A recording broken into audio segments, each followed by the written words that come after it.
racing. Excellent beginning for all. In fact, nobody really keen to get on with it yet.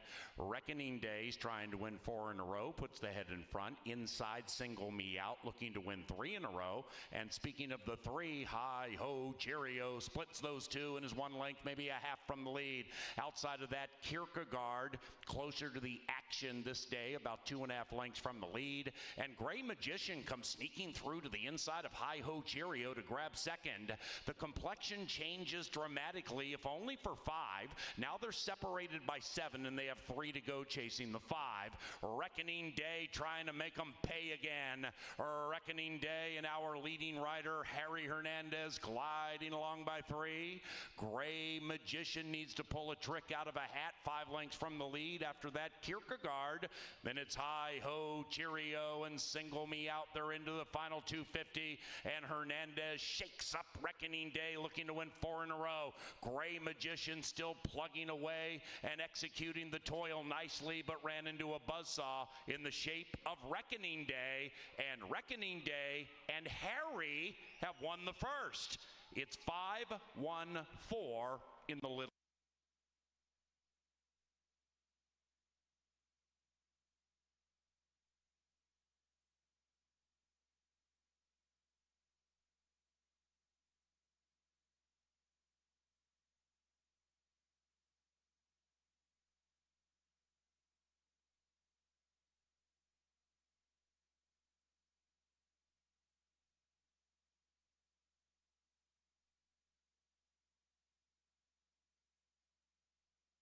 They are. And they're racing in the Brooks Fields Mile.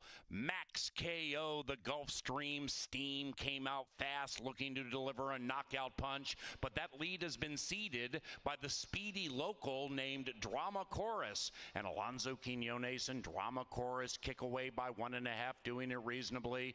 Max KO looking to win 2 in a row, lay second. Stagecoach Boys, 5 out of it. And to the outside of Fuerteventura. About 1.5 lengths, 2 lengths after that is, we come back to Tonka Warrior.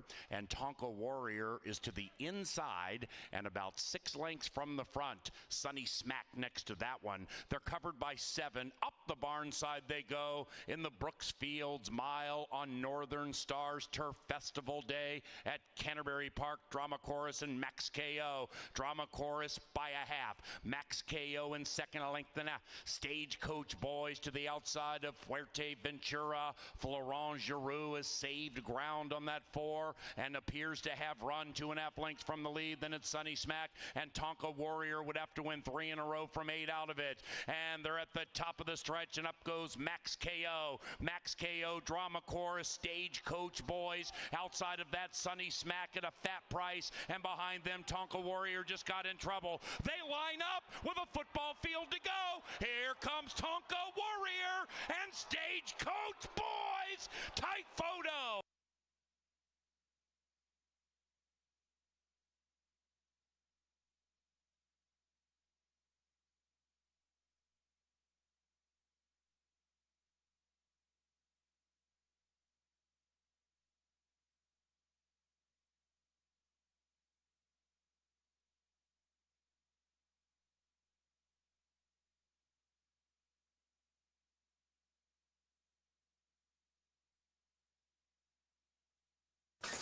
And they're racing. Moonshine Moxie stumbled badly right as the gates pop. Moonshine Moxie, the white horse, 5 out of it, and chasing Celtics Wildcat. And Celtics Wildcat in wild fashion. Quarter horses clear by 1. Right Winged is next. And now Ghost of Genevieve comes sneaking through to the inside. Ghost of Genevieve, that 3, just off the flank of the pace-setting Celtics Wildcat. Impulses 5 from the front, and Moonshine Moxie last out of the gate, last right now, and shoved on hard. That's not the case for Harry and Celtics Wildcat, gliding along with a 1/4 mile to go. Ghost of Genevieve bugs to the inside. After that is Right Winged, and these 3 are 9 clear from an on-charging Moonshine Moxie, and they head for home. home. On the outside, right wing trying to re-engage with Celtics Wildcat. Ghost of Genevieve still plugs away to the inside, and we have three abreast, and here comes right winged at 5-1. Right winged, right place, right time, winner circle.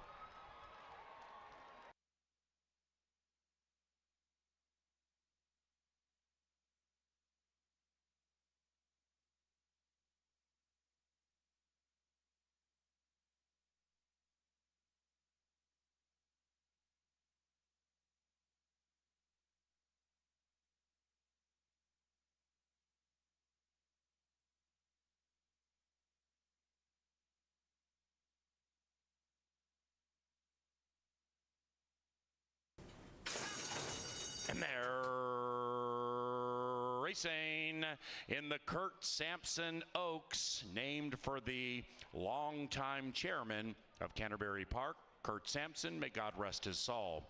Cupid's Crush in the turf debut is looking to crush on the early lead, and Cupid's Crush shows terrific speed. The favored Flashy Gem right there on the lead. 8 and 9 drifted out badly around the turn. Don't Get Pickled to the inside of Lorem Inn, and Lorem Inn settles in about 2 lengths from the lead and now 3 wide. Flashy Gem now 2.5 lengths behind Cupid's Crush and to the inside of Little Miss Moonlight. That one is 5th, but a very close 5th, and about 4 lengths clear from CC Cruise Control. After that, the Brit make that Royal Laughter in the turf debut, about 2.5 lengths behind said Brit Leopardess, and that one is 8 lengths from the lead. Knock Your Socks Off would have to do so. From 10 out of it into the far turn they go in the 75K Kurt Sampson Oaks, and we have 3 astern around the turn, and Cupid's Crush still with run. Cupid's Crush puts a length on the field. Lorem Inn rolls into second. That's the 9. Right behind them, Flashy Gem sequestered, blocked by the leading 2, and pinned in by Leopardess, and they head for home, and still on the lead is Cupid's Crush. Flashy Gem, the rider, has the orange sleeves, but Cupid's Crush is not stopping. In the turf debut, Cupid's Crush looking to win 3 in a row, and looking very, very good. Cupid's Crush in the winner circle, and at 8-1.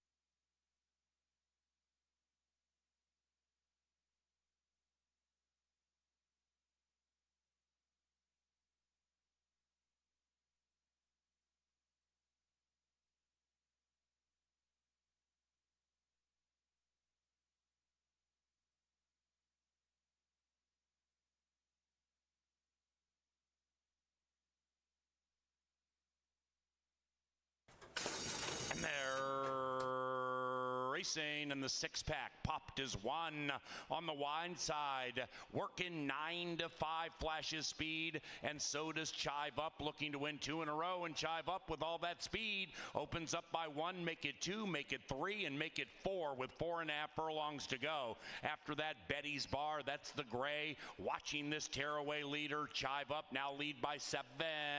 After that, Chasing Shadows, chasing after the wind at this stage, 10 lengths from the lead to the inside of Sails in the Sunset, and Silvera, the 9-year-old, without a victory the last couple of years, far out of it. They're approaching the top of the stretch.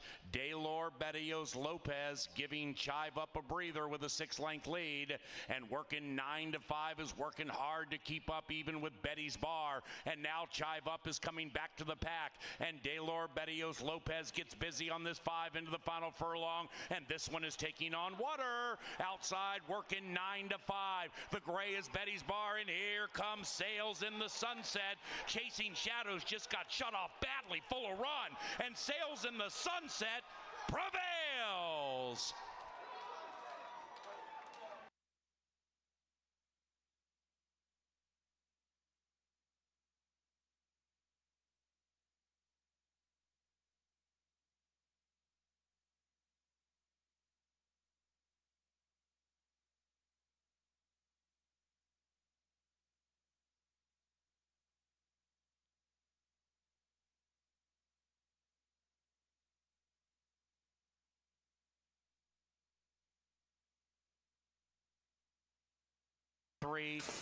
Lady Canterbury and they're racing.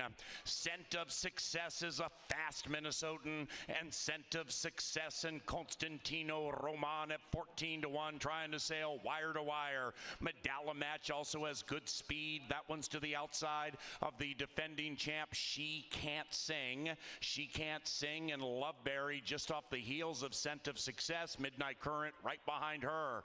Then we come back about a length to Regal Realm. The favorite is in the clear and advancing to the outside of Midnight Current, about 7 from the front, and 1.5 clear from Founders Day. Let's Skedaddle would have to skedaddle to a Lady C victory from 7 out of it, but she is advancing, and Scent of Success is doing it absolutely how she wants. 3.5 furlongs to go. She's clear on the lead and doing it moderately. Scent of Success, Medalla Match right behind them. She Can't Sing. Outside Regal Realm and Florent Giroux circumnavigating into action, and he has not asked that 5 to run. Then we come to Midnight Current. She's shoved on. Her stablemate Let's Skedaddle making a run from 5 out of it, and Founders Day is last, and they're at the top of the stretch of the 31st Lady Canterbury, and here comes Regal Realm, and there goes Regal Realm. Medalla Match had to check. Outside of that, Midnight Current inside the defending champ. She Can't Sing.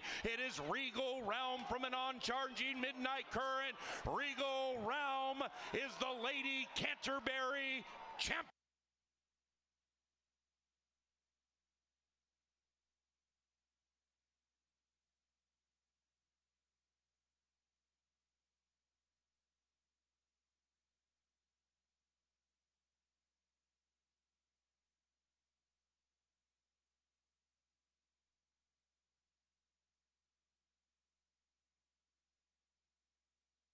Load them up, let them rip. Race 7 right out here at the park, and they're racing. And that gray Plain Talk looks to soar away. And Plain Talk ridden aggressively for speed by Constantino Roman. The gray with a killer crossover gets down to the inside, leads at a length and a piece. Next to the rail is Artemis City Limits. Outside of that one is Local Horse Minister of Soul, overtaken by Minnesotan the Alligator Hunter, who cuts the lead to a half. Then we come back to Mark of the Z, about 5 out of it. After that, High Front beginning to run on fast, angling to the outside of Minister of Soul. Then we come back to Ship It Red, and the one in last is Tactical Attack, and the one in first is Plain Talk, and Plain Talk is clear on the outside. High Front has hit a high gear between runners, the Alligator Hunter. Here comes High Front, and Florent Giroux triples on Northern Stars Turf Festival night.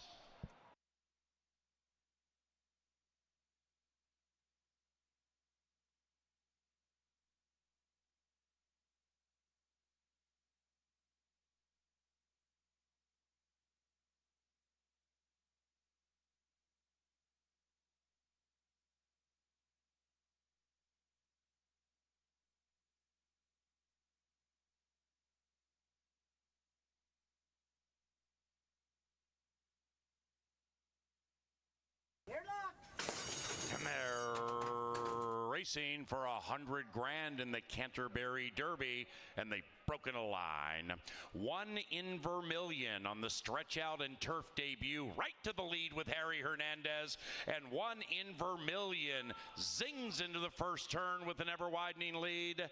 Golden Bandit attempting to win 2 in a row, watches 1 in Vermilion run away by 2. After that, we have Worthington. Giroux looking for 4 victories, Northern Stars Turf Festival night, and that one is to the inside of Happy Dancer and Coffee Caliente. And now 1 in Vermilion adroitly slows down on that pace with 4.5 to go. 1 in Vermilion settles into a professional stride, leading it by 1. Worthington rolls up to the inside of Golden Bandit. Coffee Caliente at a fat price under a tight hold into the far turn, and to the outside of Happy Dancer in his turf debut. And Happy Dancer on the stretch out is going for a run. 1 in Vermilion attacked by Golden Bandit, and Golden Bandit strolls by 1 in Vermilion and does so stylishly at 2 to 1. Golden Bandit looking to steal all the gold in the Canterbury Derby.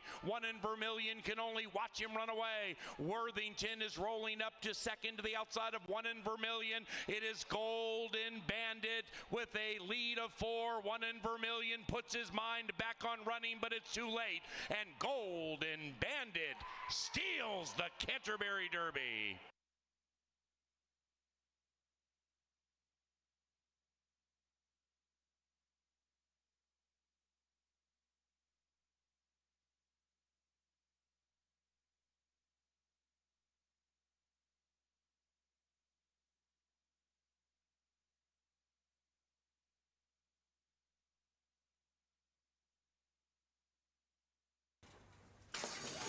And they're racing. Check cashing Connie stumbled shortly after the start. Recovered okay, though. Sam says Sam has speed. And Sam says that a fat number is on the lead. To the outside of Sir Sterling. Thunder's Rock and Roll gives way in third to Mama's Having a Hot Flash. And that filly's 5 lengths from the lead.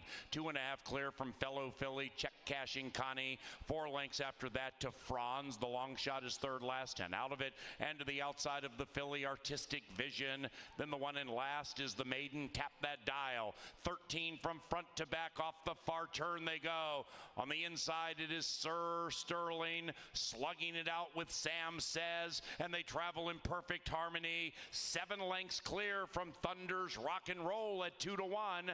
Behind that, Artistic Vision. Then we come to Check Cashing Connie, who's doing the moonwalk. At the top of the stretch, Sir Sterling into the final furlong with an ever widening lead. Thunder's Rock and Roll pops out of the crowd into second, but that's the best he'll be able to do because Sir Sterling and Lindy Wade are the MTA Stallion Auction champions.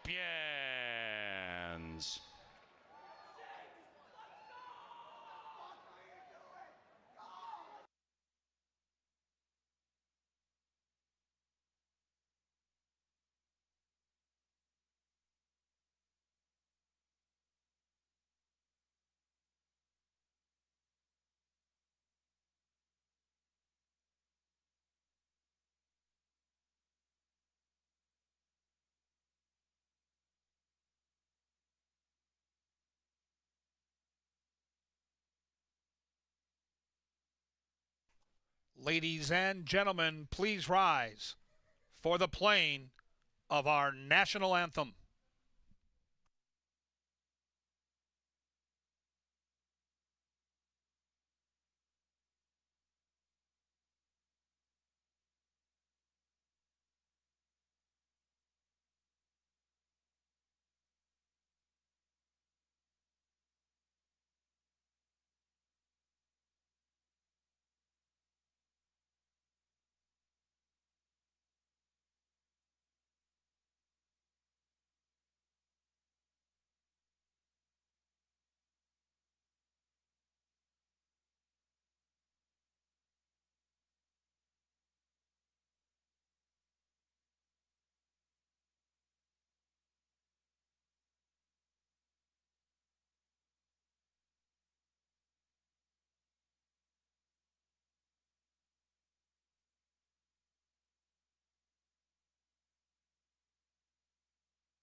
Good afternoon and welcome to beautiful Canterbury Park here in Shakopee, Minnesota, where the main track is fast. And the turf? If you'll open up your programs, we'll go over the changes on tonight's 8-race program.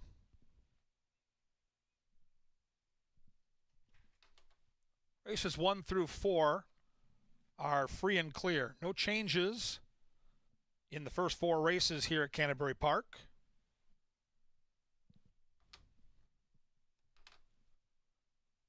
Moving on to race number 5.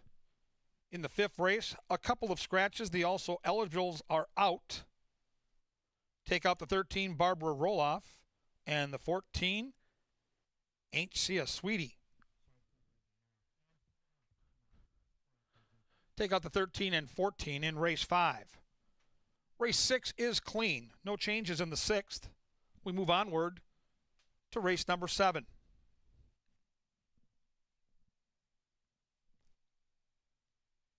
We have 3 scratches in race number 7. Take out the 7, Wise Verdict. Take out the 11, Aries Reigns. And take out the 13, Inspirado. 7, 11, and 13 are out of race 7. Race 8, no changes. No changes in the lucky last. Up next, Jeff Madej and Angela Herman take you through all the important information right out here at Canterbury Park. Well, thanks, Kevin, and welcome everyone to Canterbury Park on a beautiful Saturday evening. We've got an 8-race package, 4 on the grass, 4 on the main track. We're fast and we're firm. A lot of exciting things going on tonight, Ange. But we should take a quick look at the jockey and trainer standings because, well, it's remained fairly consistent. There was a little movement around. And let's take a look at the Harry Hernandez got off to a slow start, but he certainly now is starting to. Yeah. Well, he rides more horses than anyone else, and that helps, right? Just by volume. Right. That one from the past is really that one weekend is really a distant sort of memory, I suppose. But he's lengthened things since that time, and he's changed things sort of back to the past, I guess. Not changed things, brought things back to the past as far as how his summer has been starting off thus far. After that slow start, then he did pick things up afterwards. But, okay, we're looking for Paul Allen. Paul Allen, please report to the press box. Paul Allen, we need your presence in the press box. It's just not a press box without PA and without our announcer. I can't believe he's been gone for so long. He's been gone for quite a while. I actually wasn't supposed to be in this show. We're looking for PA. But getting aside from the jockey and trainer standings, we had a big night on Wednesday. And Northern Stars night, being what it is and all the build-up, the different wagers that we have, the different shippers that we have come in, sometimes the weather doesn't cooperate. Everything really seemed to go off without a hitch. And we saw a great presence by one of the outside barns that came in with a mitt full of turf runners and made their presence felt right away. Yeah, trainer Jonathan Thomas, who campaigns horses really all around the country, came into prominence a few years ago with Catholic Boy when he won the Travers. But he's got some top quality horses, and he had brought 4 horses to Canterbury, won 3 of our stakes races. Did you have a favorite win? Now, mine was one of the Thomas horses. I love the local one, but I just mean the performance of High Front, who missed the break in a 5-furlong turf sprint and ended up drawing away to win by as many as he pleased. Right. Unbelievable performance. I thought that was one of the most contentious fields of the day, and he just made it look very easy. And you had pointed him out as a horse that we needed to watch for among all of those horses, and they didn't have consistent styles. Now we do have the jockeys standings behind us. And Lindy Wade is the name that's made the biggest move up in the standings in the last week or so. He's just 2 behind Harry Hernandez, who you mentioned at opening weekend, maybe just needed to shake some rust off and has picked things right back up where he left off last season, 14 on top. Should mention, too, Lindy got his 1,500th win and 1501 on Wednesday night. Yeah. I know. And he did that actually with Sir Sampson, who I was going to point out is one of my favorite horses, or sorry, Sir Sterling, not Sir Sampson. Sir Sterling, one of my favorite horses that I have a soft spot for in Tony's barn. Pulled that win off, did so with Lindy Wade aboard. That was a great interview for him, a great night with him, and I really enjoyed having that moment to cap off a big day with a big win by Sir Sterling. Yeah, that was fun. It was a great night. Now, you love Cupid's Crush. I did. 3-year-old filly who had to play her.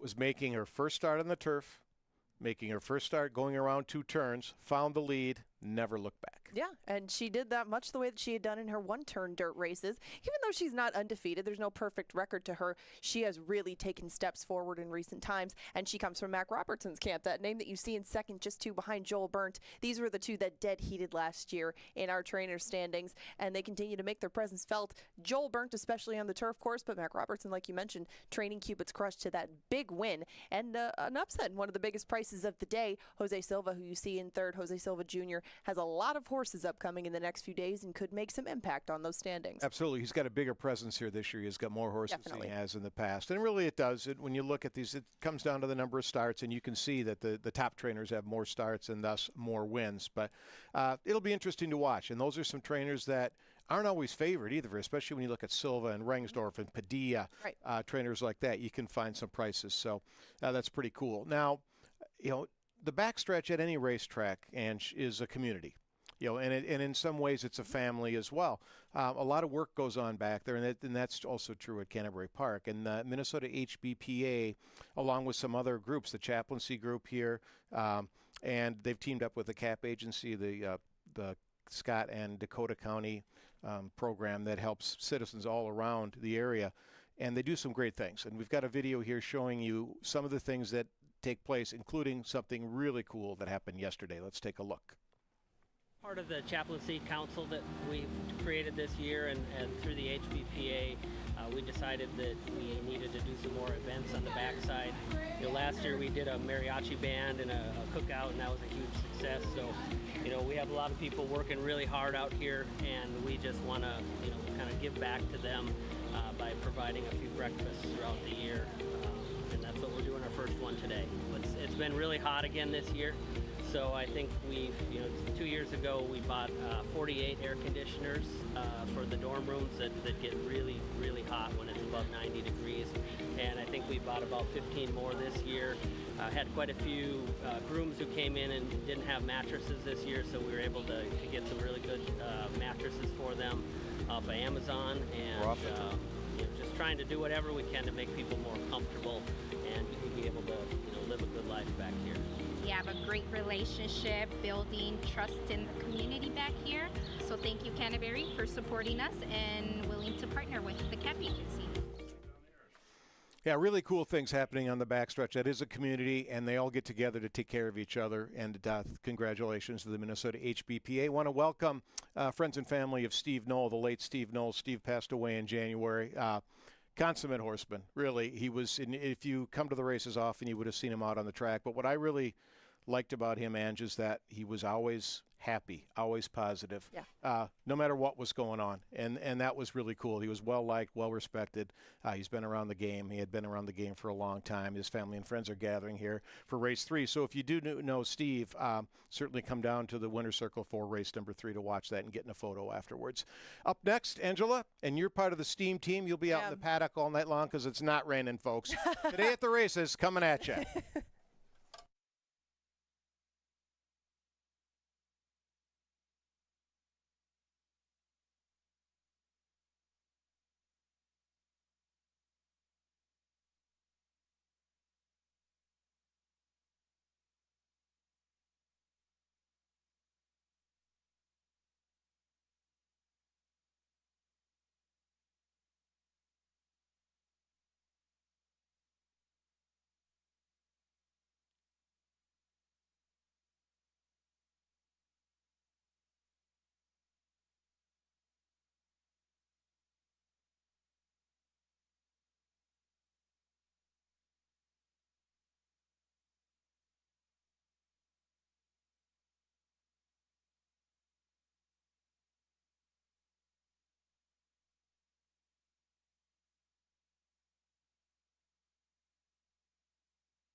Well, if Kevin Gorg and yours truly, Paul Allen, are in the Dark Star studio following the impeccable stylings of our leader, Jeff Madej, and a member of the steam team, Angela Herman, that must mean we either have rain, are scared we're going to have rain over the next 20 minutes or so, or there will be no rain and we are here simply to be cautious. Which one do you think it is? And we can, I have the AccuWeather says we're in trouble, but I think we're going to be okay right now. Find out. Well, I have the weather.com Shakopee radar. So there we start at 5. What do you think? Because I'm thinking about this post-time pick 4. All right. Right, and I want to play turf Here we tonight. go. So now we get up to 5 o'clock. Down with this. Stay on the turf right here. That's us, the dot.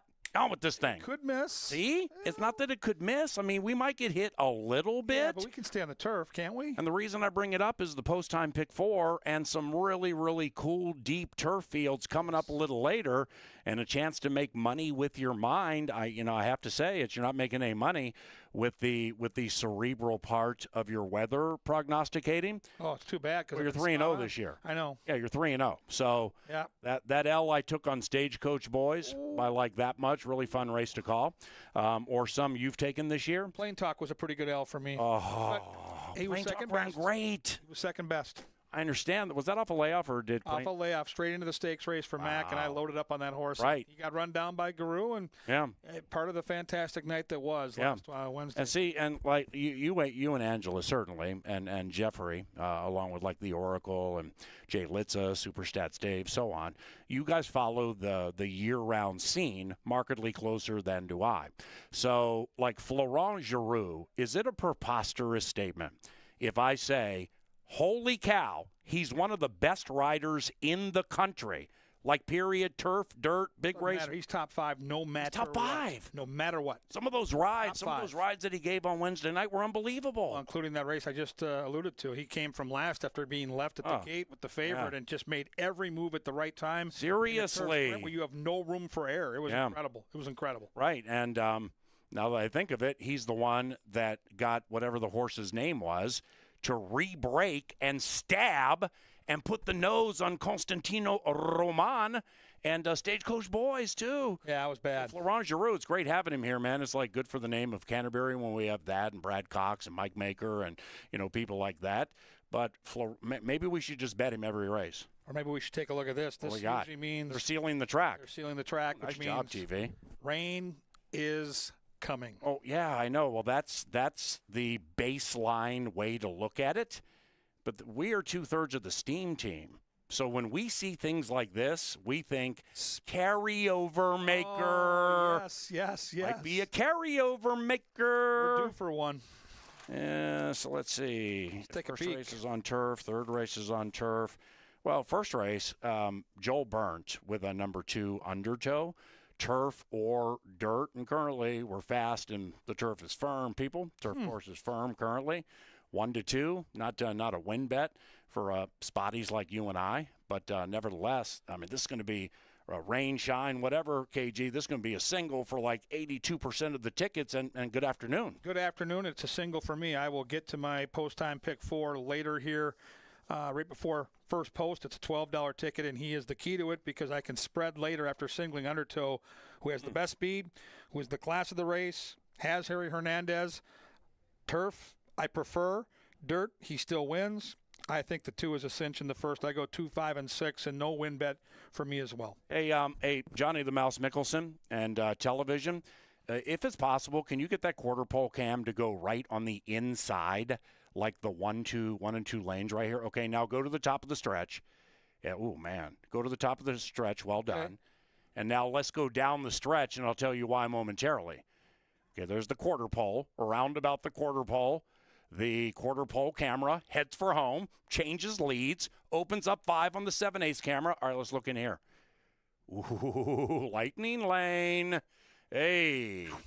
Ooh, look at this. Yes. See, you, as members of the steam team, when things like this pop up, advantages also pop up. Yes. So with Kevin and the power play, Angela with the angle, the pick 4s and pick 5s they deliver, and when they're in the paddock or up here, we're not necessarily going to say that we're not going to play this race, because we probably will play the post-time pick 4 with the nation low 10% takeout. But nevertheless, watching the track on evenings like this, when Matters. the rain hits very late, if you can pick up on something early, like maybe that inside having a little lightning lane to it, hey, get all that money right back. Pop, pop, pop. What do you think? I think it's certainly something to watch tonight, and clearly we're going to keep an eye on the weather, because as a handicapper, you have to be able to adapt to a changing climate, and tonight could be that night where you could have a hidden advantage when you got a lot of money being pumped in from throughout the country. There's a lot of eyeballs on a 10% takeout, especially with that pick 5 later in the card. So stay on top of how the track is playing and the track conditions throughout the evening. How was War Road yesterday? World was awesome. Really looking forward to Hockey Day, Minnesota. It's January 27th, and I'm telling you, I know for a fact they're going to hit a home run up there. They know how to handle a hockey situation as well as anybody out there. So it's going to be a great addition.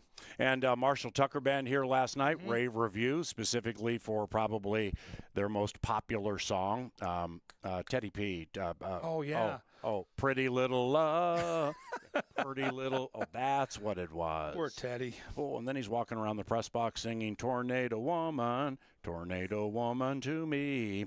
2-4-6 in the first for me. What about you? In the first race, I go 2, 5, and 6, and I think the 2 is long gone.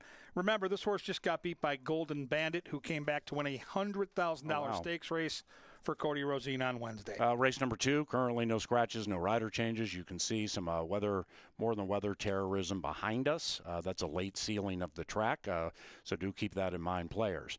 No scratches, no rider changes. Race 2, 4-5-2 for me. All 3 members of the Steam team have Joel Burnt sweeping the double. Yeah, this horse is just in a good spot. A slight class drop. I've got Princess Livia coming back to win next week. I've already looked at Wednesday's card. Larimar came back to win out of this race. Honey Bella's a nice horse for Mac Robertson. She's just got the class here. The 2 horse is certainly a horse to fear.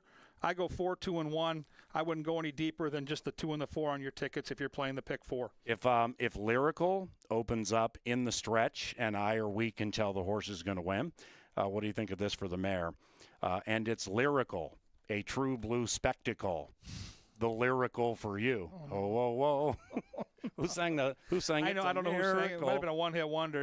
It's Barry Manilow, man. Oh, I love Barry Manilow. You grew up loving Barry Manilow. Oh, I write the songs. Race number 2, yours truly was 4-5-2. No win wagering for me through the first 2 races.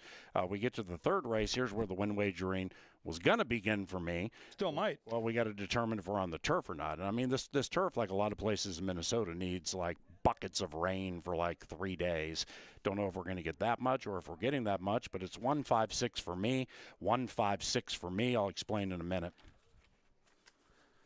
Well, how about a tip of the cap for Go for Gold here? This horse now makes his 4th try at the starting gate for the current meet. Ran back on May the 27th, June 7th, June 17th, and here we are within a month with the 4th try. I love it. Horse is sharp, has speed, enters off a win. All that being said, I'm going right back to the horse that I picked to start the meet. Opening night, opening race, Chocolate Ice Cream came and got the money at near 6-1. Bridge Mahan stays. There's speed in the race. I think the 3 is very live here. 5 is Thick Haze, the horse for the course. He has to be included. And frankly, so does the 6 move over. You could go deep here, PA. This is a really cool race. I've got the 3 on top. Yeah, there is a fair amount of speed, ain't no doubt about it. This Carmenutes and the only start on the turf, I was very, very happy when I watched it back at the improvement, specifically over the last few races. 3rd off the layoff, and I have inside speed and a good speed rider and a fat price. So I'm betting to win on Carmenutes. I see the horse. I see the angle. See what I'm saying here? Yeah, they went 108 last time, and he did the dirty work for Chocolate Ice Cream. I definitely see the angle. If this horse can work out a trip where he can save just a little bit of energy, you're going to get 8, 9, 10 to 1. Right. That is a very sneaky horse. Yep, trying to steal it with Carmenutes, and a little win bet for the announcer, 1-5-6. Race number 4, we have no scratches, no rider changes. Fast and firm at Canterbury. Our meteorological intel, which comes from Mouse, is that we are going. He might miss us, he said. Well, he either said that we're going to get missed, as in M-I-S-T, or M-I-S-S-E-D. It's going to miss us. Which one do you think? It's S-S-E-D. No rain. And Mouse has been hot today, so I'm going to trust his tout. He hit a nice pick 3 at Belmont for a couple of bones, so I'm trusting the Mizzle to be right. So that means win bet staying on Carmenutes in race 3. Race 4, I picked number 2, Passing Time, Erica Murray. I got all your albums. 2, 4, 5 here, 2, 4, 5 here. And this one begins the 50-cent pick 5 with the Nation Low takeout. So go ahead and consider that. And number 2 for me. Oh, you like number 5, Burn Boss. Yeah, faced Open Company the night we had the smog, and that was a night that after 3 races we had to stop the remainder of the card, and this horse just ran phenomenal. Now, maybe this horse just loves smog. I don't know. There's no smog tonight, but there is speed, and Derby Glass, I believe, at some point can shake loose here at a number. I'm going 4 deep on my pick 5. I respect Passing Time, but I don't think the horse is any kind of cinch. Yeah. So I go 5, 2, 6, and 3. And all 4 of those horses will be used on my pick 4. Now, some would say the most potent angle or like high winning percentage in all of racing would be drops within the maiden rank. So like maiden to maiden claimer, maiden 50 to maiden 25, whatever. Number 3, Red's Mr. Z. This one had to start at Canterbury. Now went against a state bred. This is a state bred race, but we do get a drop. But see why that wouldn't be in play for me is because we already took that drop twice, right? We went to 15, we went to 8. But this Rarix team though at 20-1 with Lindy, who just won his 1500th race, and then I think he's at 1501 right now. I mean, and those claiming races were Open Company in any Florida. Shot? Yeah, I think the 3 has a real shot. So bottom of the ticket in the try. For sure. That horse can hit the ticket at 10, 12-1. I love the way Lindy's riding right now. He looks like he's really on top of his game. The 5th race on the firm turf course, beginning the 2nd and final pick 4 this Saturday at CBY. Scratch 13 and 14, 13 and 14 are out. Speaking of Lindy, you got Tantima, 4-1 in the morning line on the outside for the Butzos, and the Butzos of Eden Prairie win a fair amount of races. So does Bob Lothenbach, our leading owner, and he has number 8, Lock It Down. All that said, I went with 4s. 4 Royals Little Diva. KG is on the big, beautiful behemoth Alquani, and Angela selects with her boots on, looking to win 2 in a row. What do you like about this 10? I like the fact that this horse ships in from Tampa. Barn's been productive. The workout pattern is terrific. Yeah. And I think this horse has the best speed in a crowded field. This is a giant turf field where I don't see a ton of early lick. And if this big girl can get out of the gate in good order, whether this horse has to stalk year 4 or just gun to the lead, the workouts tell me they're going to go. And she can get the distance. She's going to run her race. The Padilla barn's been solid all season, so I'm going to take a price here at 12-1. Yeah. Take a swing. I go 10-8, 12-6, but I mean this is a race where this could be chaos. Yeah, this for me with Royals Little Diva. Now FIHA, Fairness and Handicapping Act. I didn't put Jewel Azul in the top 3. Honestly, I thought this race would be off the turf. When I handicapped it, I bought into the weather terrorism, and as usual, it was wrong. But nevertheless, with Royals Little Diva, I get Izzy Hernandez for Miguel Angel Silva. They're one of 3 this season, and the ROI is pretty good. But this one has speed, also goes on a drop that I think is kind of significant. With the final time of the last race was 59, but then you go before that at CBY, and we got 109 and change. Just the horse comes out of decent races, better races than some of these others. And this is the second of 2 Miguel Angel Silvas. And generally speaking, the second preferred has a chance to win. And so therefore I'm going to take that one. I take second, I took number 8, and it's 4-8-6 for me. Royals Little Diva, Lock It Down, and with her boots on. So I got thumbs up, gang, going 1st and 3rd in this bad boy. Race number 6, Fast and Firm at CBY. Kevin Gorg, Paul Allen. There's a beautiful look at our paddock as the constituents, the horses, the owners, and the trainers and everybody head in there. No scratches here. 5-2-4. 5-2-4. What you gonna do? 5-6-2. Lolo's Laughter here. Nice looking debut. Ran a big race. Got beat by a 22-1. Again, controlling speed. Keep an eye on how that track is playing. But if speed is holding at all, this is a horse you can rough up pretty good. I do fear the 6. The 6 has that attack post. It's got the turf to dirt angle, so I'm a little fearful at 6.5 furlongs. So I go 5, 6, and 2. Probably have to use the outside 2 horses on my pick 5. Now this 7th race is maybe the most compelling race I have seen since we opened May 27th for the 2023. I mean, there are some stakes races like Wednesday and some other races that have been hard to handicap. Well, this one right here, this is kind of the essence of Canterbury Park. A giant field going for about 30 with the sweeping turns, and the rail is all the way in. So scratch 7, 11, and 13. The biggest key I feel here, Kevin, is the Stagecoach Boys race. It took place June 3rd. Stagecoach Boys came back and ran in a $75,000 stakes race on Wednesday. The second race got beat by a Florent Giroux horse by like that much. But Stagecoach Boys is a star on the rise. And Overly Lucky got relatively close, 4 lengths coming off a layoff, a long layoff. I'll bite. I mean, I don't think it looks good enough to eat, but nevertheless, if I can get like 7-2 or higher in this, I'm making a win bet, 5-4-1. Yeah, I'm with you on the 5. I love this horse, and I think this horse gets a perfect trip. 2 can fly, 4 can fly, 6 can fly, 9 can fly. Yeah. Pace is going to be there. Second time off the layoff, we're going to be sitting mid-pack with the queue. Horse loves this turf course. Exits a productive race. I'm all in. We're not going to get 9-2, but if we can get 3-1, 7-2, I think this is a very nice horse to bet on the win side and key in your pick 5. Is Undertow a win bet at 4-5 or even money? No, he's a single on the pick about 4. 7-5? If he's over even money, he's a win bet. It's a win bet, right? Yeah, for sure. Well, he was 6-5 there for a second. I Then all of saw a sudden that. went down to 4-5. Yeah, if he's over even money, he's a win bet. But you're gonna have to watch because that last, as we know, that last punch, when the big money comes in, can move those odds pretty quick. 8th race, 183 for me. I'm on Mighty Maddie. So is Angela, Rarick, and Zeke Laura. KG, Spoiled Brat. That one will be most likely favored. They still do bet Mac, and he has 2 in here. But Spoiled Brat ran nicely last time. Yeah, I was really torn between the 1 and the 8. I just don't love the post for Mighty Maddie. Yeah. She's got talent, and she's got Zeke, and she exits one of those races down at Tampa where everybody's come back to run big. Second time Lasix, a nice work over the track. All that being said, Spoiled Brat's going to get the jump, and at 5 furlongs on a slight class drop, Miguel Angel Silva could have a night tonight. So I'll go 8-1-6 in the lucky last. And there for the first race, you see the saddling of number 5, Mr. Insensitive. Speaking of Miguel Angel Silva, this one showed some speed on the turf last time and the turf debut against $15,000 maiden claimers. Now goes against an open company for state breds. Next, you have Cal L, Bethke, and Lindy Wade. And they're about set to come to the paddock, and we thank you very much for coming to Canterbury Park.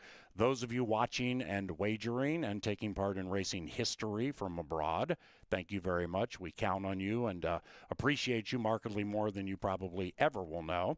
Angela and Kevin will handle the paddock and the angles and the power plays and the pick 4s and 5s, and I'll call the races for you tonight. For Kevin, I'm Paul Allen. Thank you very much for watching, and good luck.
One of the horses for race 1 is in requirement of reshotting.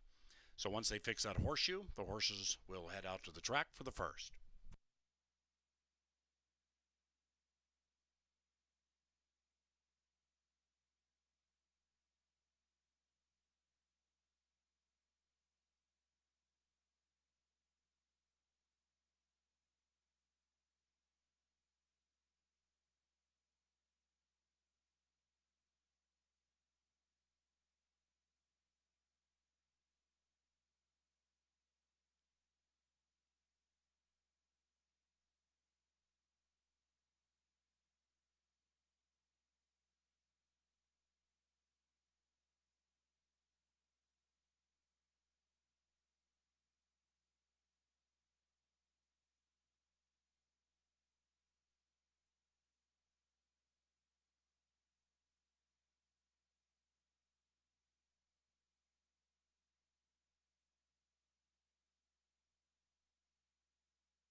All right, race fans, we're going to get the pick 4 here for you.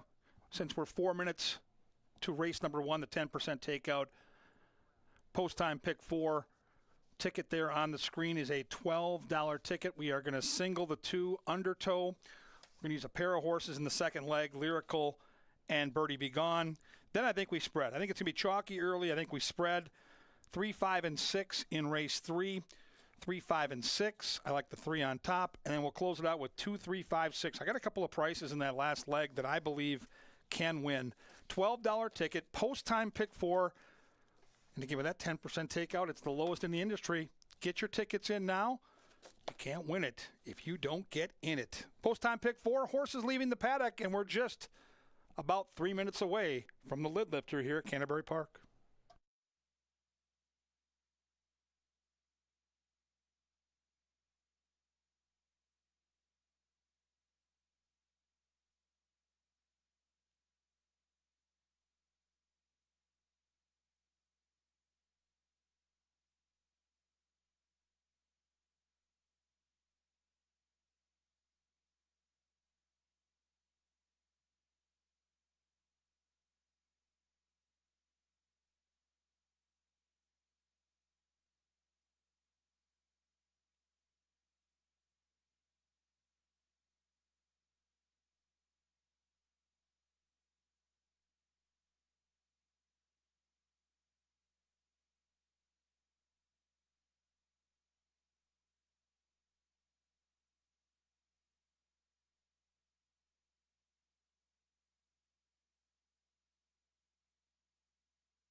Lynn Dykert's call to the post brings the runners onto the track for the first. They're heading to a turf course that is listed as firm.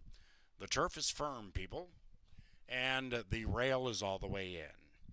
No scratches for the 50-cent post-time pick 4 with a nation low 10% takeout. Saturday nights at CBY are provided by Continental Diamond and the Minnesota Lottery. Be to the gate within 5 minutes.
And they've reached the starting gate. It is now post time for the first Saturday night at Canterbury Park.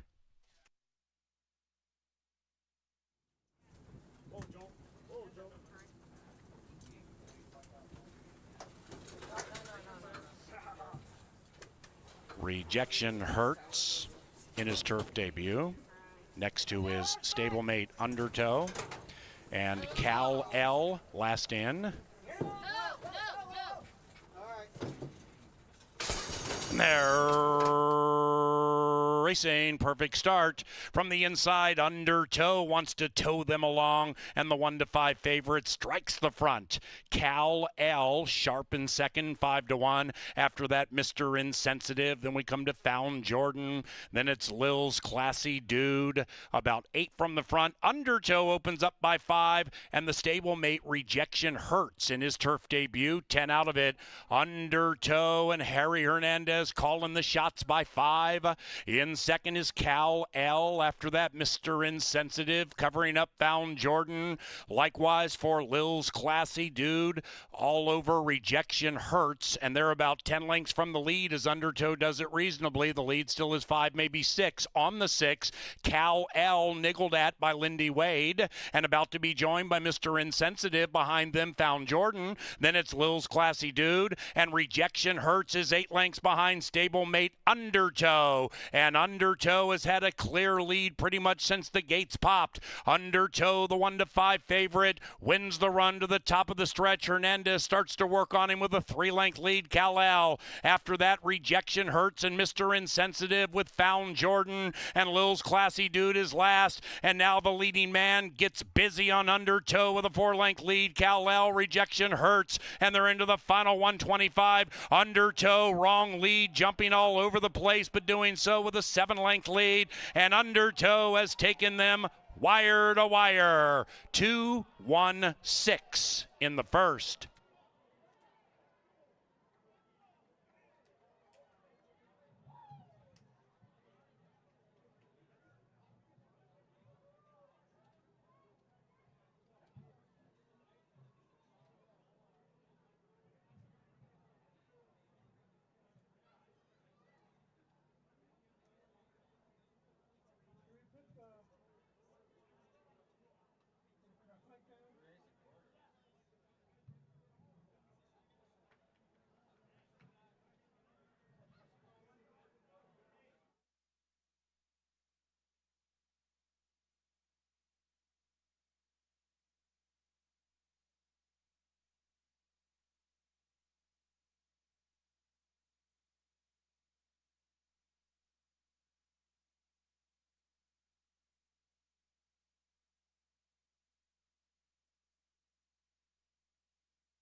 Number 2, Undertow ran first, 2-1-6-5, 136.34.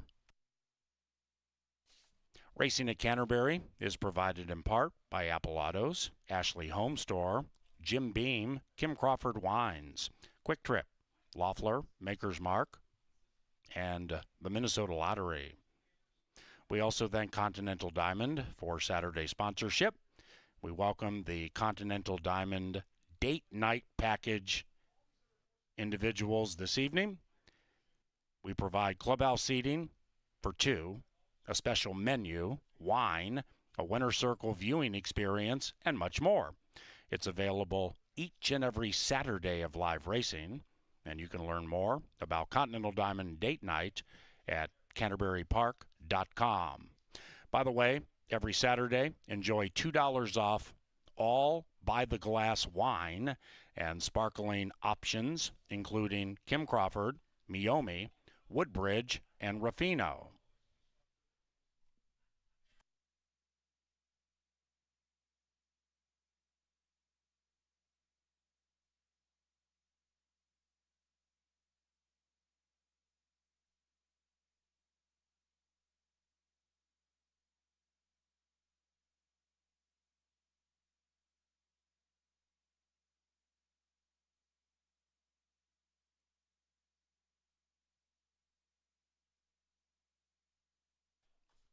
Our featured groups tonight include Allie's 40th birthday. Bob Huss is celebrating his 80th. And we welcome the Knoll family.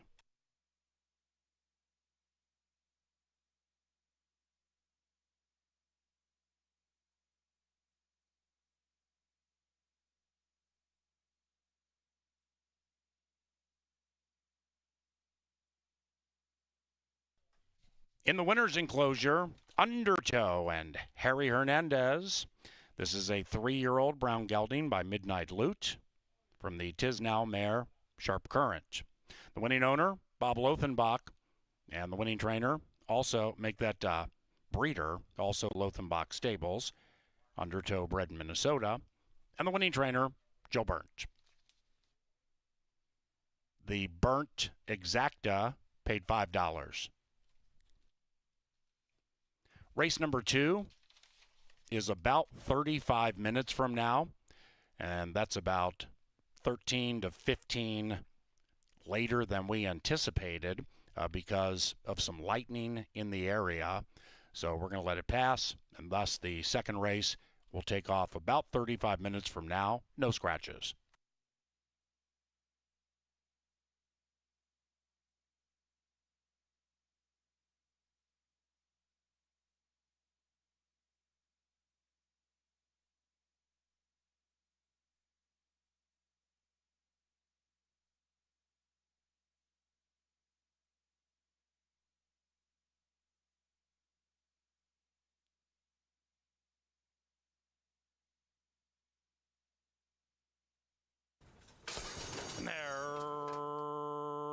Racing, perfect start from the inside. Undertow wants to tow them along, and the 1 to 5 favorite strikes the front. Cal L sharp in second, 5-1. After that, Mr. Insensitive. Then we come to Found Jordan. Then it's Lil's Classy Dude. About 8 from the front. Undertow opens up by 5, and the stablemate Rejection Hurts in his turf debut. 10 out of it. Undertow and Harry Hernandez calling the shots by 5. In second is Cal L. After that, Mr. Insensitive covering up Found Jordan. Likewise for Lil's Classy Dude. All over Rejection Hurts, and they're about 10 lengths from the lead as Undertow does it reasonably. The lead still is 5, maybe 6. On the 6, Cal L niggled at by Lindy Wade, and about to be joined by Mr. Insensitive. Behind them, Found Jordan. Then it's Lil's Classy Dude, and Rejection Hurts is 8 lengths behind stablemate Undertow. And Undertow has had a clear lead pretty much since the gates popped. Undertow, the 1 to 5 favorite, wins the run to the top of the stretch. Hernandez starts to work on him with a 3-length lead. Cal-Al. After that, Rejection Hurts and Mr. Insensitive with Found Jordan, and Lil's Classy Dude is last. And now the leading man gets busy on Undertow with a 4-length lead. Cal-Al, Rejection Hurts, and they're into the final 125. Undertow, wrong lead, jumping all over the place, but doing so with a 7-length lead. And Undertow has taken them wire to wire. 2-1-6 in the first.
Number 2, Undertow, ran first, 2-1.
Welcome out to the paddock. Undertow was the hot favorite in race number 1, and Harry Hernandez looked good aboard that horse the entire balance of the race. Put him to bed on the front end for Joel Burnt. So we start with a heavy favorite in our post-time pick 4. Race 2 is small on numbers, but I think big on options. This is one of those races where, yeah, the favorite should win, but I don't think it's any kind of lock like Undertow was in the first. Let's handicap this bunch from the inside out. They're going to go 6.5 furlongs on this windy Saturday night in Shakopee.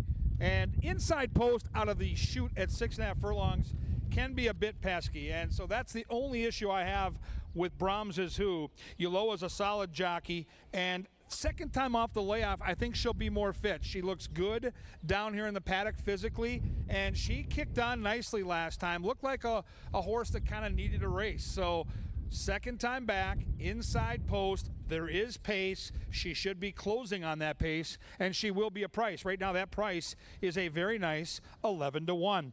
Number 2 is Lyrical. So if the favorite's going to get beat, this is probably the most likely upsetter here. You get Luis Valenzuela for Lynn Rarick. You get a horse that's won at this quirky distance, and you get another horse that's got some versatility. She has natural speed, but she doesn't need the lead. She's a nice 5-year-old mare that always seems to cash a check. She should get a great trip, and she's 5-2. Number 3 is the Minnesota bred facing Open Company, and her name is Sundance Star. Chad Lindsay gets the call for David Van Winkle. 12 starts on the Canterbury main track, 7 for 12 in the top 3. Another very consistent sort.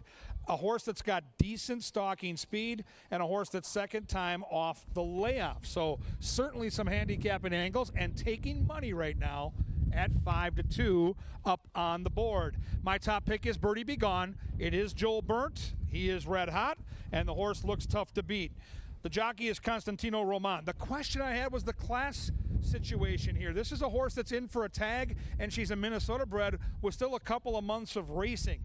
I would not be surprised if she got claimed tonight. She's got that early foot. The last half furlong could get a little dicey, but she's gray, she's gorgeous, and I think she's going to be tough to beat with Joel Burnt right now starting to win races in bunches, which we've seen before. 5 is Royal Bonus. Zeke Laura gets the call here. The blinkers come on, and that's significant. Maybe the horse will wake up a little bit with that hood. And the other thing I like about this horse is 6.5 furlongs is not for everybody. 3 starts at this distance, 2 wins, and a second. So another long shot maybe to consider in the exactas. If you like one of the favorites like I do, maybe mix that 5 horse in underneath. Fillies and Mares going 6 1/2 furlongs. They're going to battle for you right now. Hey, get your bets in early or download the First Bet app. Here's an idea. You can put money in tonight, take it right out after you win. The First Bet app is the preferred app of all of us up in the press box that are a part of the Steam team. Race 2 coming up. Race 2 coming at you next.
Happy Saturday, everybody. Welcome down to the winner's circle.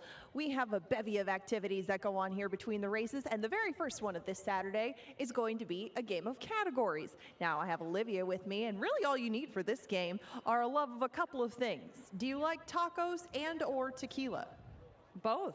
Perfect. Well, this is the prize on the line. You're going to get a couple of tickets to this Canterbury, Taste of Canterbury, that is, taco and tequila event on July 1st. If you can name more taco toppings, I guess I can't speak today, than Paul Allen in 15 seconds.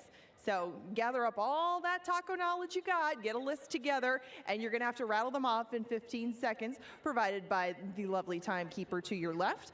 And whenever you're ready, we're going to tick off those 15 seconds and see if you can beat Paul. You ready? Yes. Okay, 15 seconds on the clock. All right, name them off. Go. Okay, starting with meats: chicken, steak, pork, shrimp, fish, cheese, lettuce, sour cream, pico de gallo, hot sauce, tomatoes, white onions, green onions, red peppers, green peppers. All right, we're done. Wow, that was very impressive. You do know your tacos. How many did we get? What?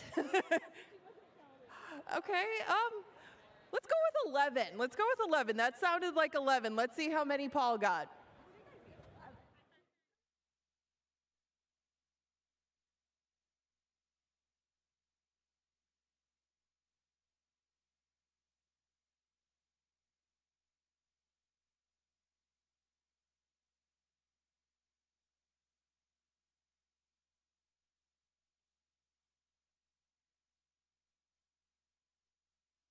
Oh, TV. Okay. Paul only got 10, so you got a couple of tickets to tacos and tequila. Congratulations. You probably beat him by a couple, but we're going to just let you beat him by a nose. Congratulations. We'll see you out here on July 1st. Thank you. All right. If you want to go and join her at Tacos and Tequila, or if there's some other cuisine that is up your alley, check out CanterburyPark.com. You can see about all of our Taste of Canterbury events coming up this summer.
It's post time. Into the gate for the second and the first main track race. It's firm. Royal bonus, last in. And they're racing the quintet off smoothly. Birdie Be Gone tries to spread the wings and fly away. And Birdie Be Gone, the 2-5 favorite, puts 2 on number 2, Lyrical. After that, Sundance Star, the Minnesotan, close. And Sundance Star now has been overtaken by Royal Bonus. Brahms is Who, last of the 5 as they race nearly in single file. But now Brahms is Who revs up from behind and passes Sundance Star. And Birdie Be Gone has company in the shape of Lyrical into the far turn. Birdie Be Gone a half. Lyrical 2.5. After that, we come to Royal Bonus, shoved on very hard by Zeke Laura. Brahms is Who out of last, 7 lengths from the lead. Sundance Star can see them all, now 12 lengths behind Birdie Be Gone. And Constantino Roman has not moved a muscle on that 4. Birdie Be Gone. Lyrical, LAV working really hard on Lyrical to keep up with Birdie Be Gone. Then we come back to Royal Bonus, Brahms is Who, and Sundance Star into the final furlong. Birdie Be Gone 2.5. Lyrical absolutely running her heart out. So is Brahms is Who running on fast. 75 to go. Birdie Be Gone is gone indeed.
Number 4, Birdie Be Gone, first.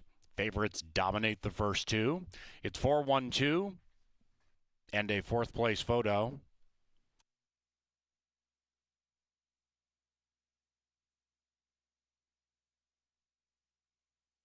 Sundance Star 4th.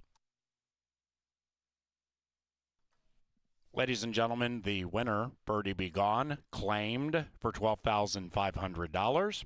The new trainer, Mike Beeler, for Pony Up Racing. Birdie Be Gone claimed $12,500. Beeler, Pony Up.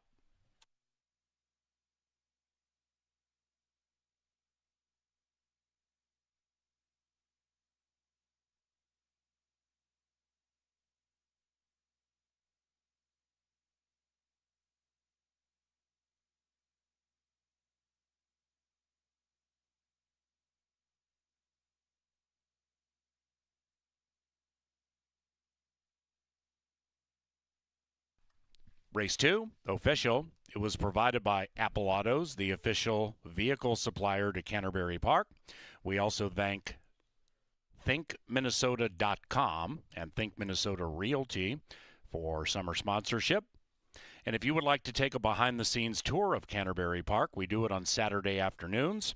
You get a special look at the horse stables, the paddock, and much more. CanterburyPark.com for information.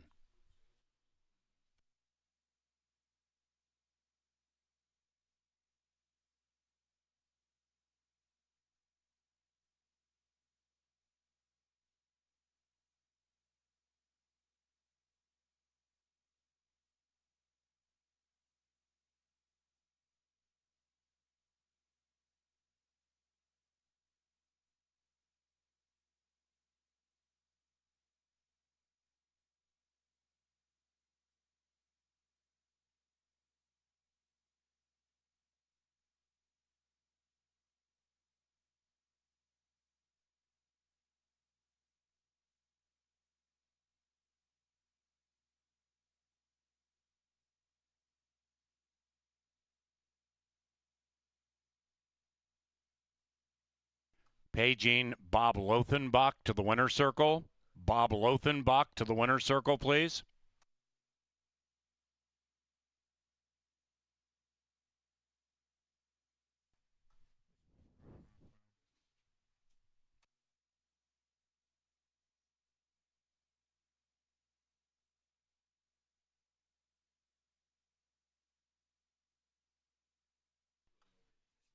Into the winner's enclosure, it is Birdie Be Gone and Constantino Roman.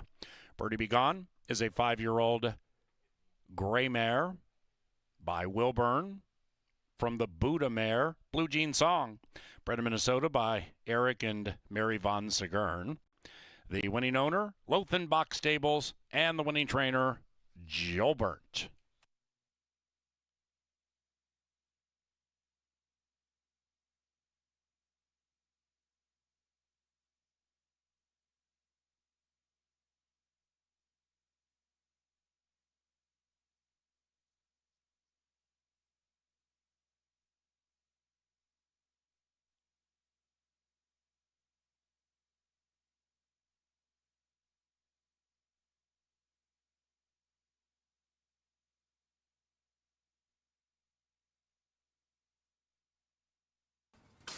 They're racing the quintet off smoothly. Birdie Be Gone tries to spread the wings and fly away, and Birdie Be Gone, the 2 to 5 favorite, puts 2 on number 2, Lyrical. After that, Sundance Star, the Minnesotan, close, and Sundance Star now has been overtaken by Royal Bonus. Brahms Is Who, last of the 5 as they race nearly in single file, but now Brahms Is Who revs up from behind and passes Sundance Star, and Birdie Be Gone has company in the shape of Lyrical into the far turn. Birdie Be Gone a half, Lyrical 2.5. After that, we come to Royal Bonus, shoved on very hard by Zeke Laura. Brahms Is Who out of last, 7 lengths from the lead. Sundance Star can see them all, now 12 lengths behind Birdie Be Gone, and Constantino Roman has not moved a muscle on that 4. Birdie Be Gone, Lyrical, LAV working really hard on Lyrical to keep up with Birdie Be Gone. Then we come back to Royal Bonus, Brahms Is Who, and Sundance Star into the final furlong. Birdie Be Gone 2.5.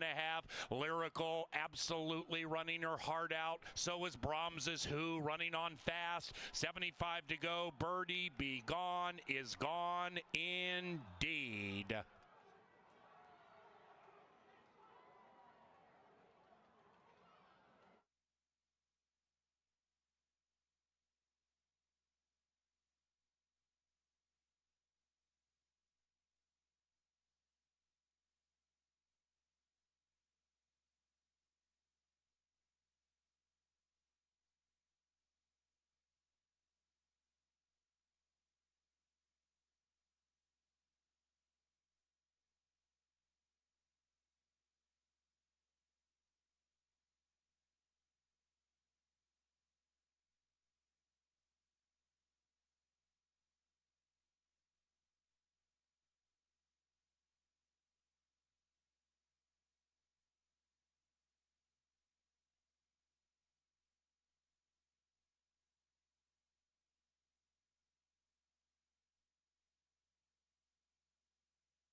Well, the sun is back out behind me now. That feels pretty good. A little ominous out ahead, but we'll keep you posted as to what's going on here in Shakopee if you're watching from another part of the country.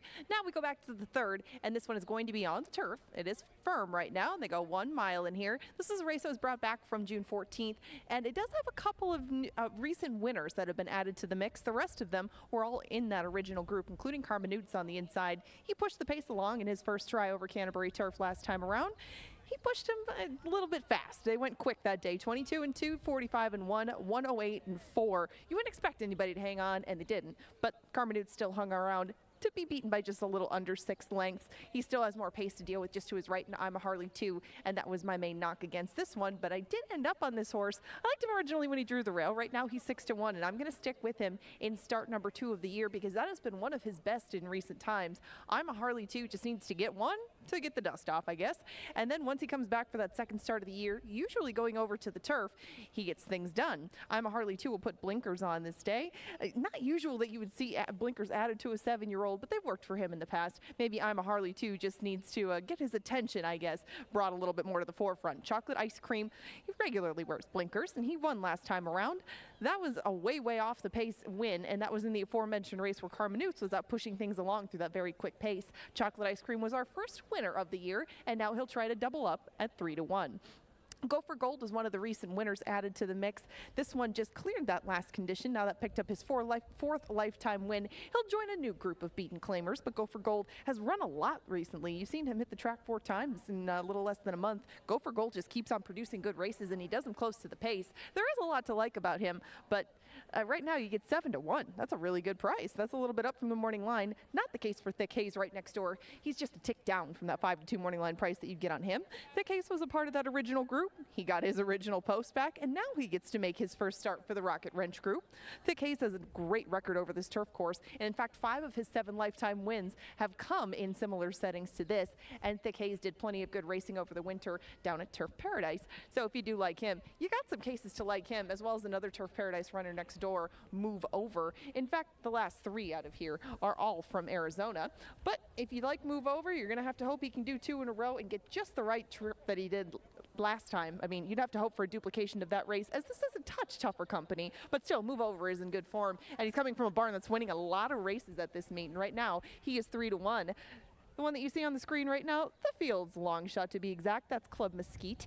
He was down in Turf Paradise this winter as well. Club Mesquite hasn't had the same success over this turf course that he has had over others. At this current point, he's 0 for 6 overall. Hit the board, has run some good races, but might want a little bit more pace than he's going to run down today. You get 10 minutes if you'd like to bet race number 3. Yes, there is the sky.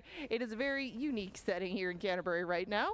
Your betting options in the third, if you want to bet on it, you should. Win, place, show, exactas, tries, supers, doubles, and pick 3s. They go a mile on the grass coming up very soon. There's the board of selections. You see some variety in the opinions with 9 minutes to post. They're headed out to the turf now.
All right, folks, welcome upstairs to the press box. It's time for our power play. We're going to move ahead to race number 7. I think a wide open turf race, lots of great betting options. Horse we're going to focus in on is Overly Lucky here. 9-2 morning line, so we're near 5-1 on this Minnesota bred. The numbers at Canterbury, 9 starts on this turf course, 2 wins, 2 seconds, 2/3, rock solid. There's the layoff line, and there's an effort off a long layoff. Ran a real big race last time. Chased some fast fractions, finished 3rd. I love the fact that Quinona stays, and oh yeah, Stagecoach Boys was the winner in that race, came back to run 2nd in a big $75,000 stakes race. And I'll just show you the stretch. You can see this horse is wide. He'd been wide the whole way around this turn, and he was chasing fast fractions. He had every right to back up in the stretch, and Overly Lucky kept to the task. And I think second time back off a layoff, probably a little more fit. Might not get hung out quite as wide this time, and this horse is special. I mean, Stagecoach Boys is a very, very nice racehorse. If you're going to give me near 5-1 in race 7, I'm going to play the 5. You can too. It's the power play. We can shoot and score together.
Ladies and gentlemen, directing your attention to TV monitors or the big screen in the infield, that is Steve Knoll, who passed away in January. And we welcome those gathered in the winner's circle in remembrance of Steve, the consummate horseman. He became involved in the sport in his early years in Iowa, worked at several tracks in the Midwest, and could be found on horseback at Canterbury as an outrider and pony person. He was a cherished member of our Canterbury Park family. Most importantly, Steve was a great person, always with a smile, helping people, and always positive. Steve is greatly missed here at Canterbury Park by his friends and racetrackers everywhere. We welcome family and friends of Steve Knoll to Canterbury Park.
It is now post time for race number 3.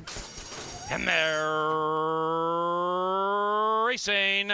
And Club Mesquite on the wide side popped spectacularly. So did Thick Haze. And the Minnesotan has speed with fellow Minnesotan. I'm a Harley 2 at 9-1. After that, Karma Newt's incredibly rank. Head way up in the air. Right behind to Go for Gold. About 7-8 lengths out of it. And joined by the Brit Move Over. And the one loping along in last is Chocolate Ice Cream. 10 from front to back. I'm a Harley 2, revs up and heads up the Canterbury Park barn side with a 2-length lead. Thick Haze lay second, a length and a half away from Club Mesquite. Then it's Go for Gold trying to win 2 in a row. Sequestered to the inside of Move Over, and the Brits on the move as I'm a Harley 2 slows down a bit into the far turn. The lead now is a half.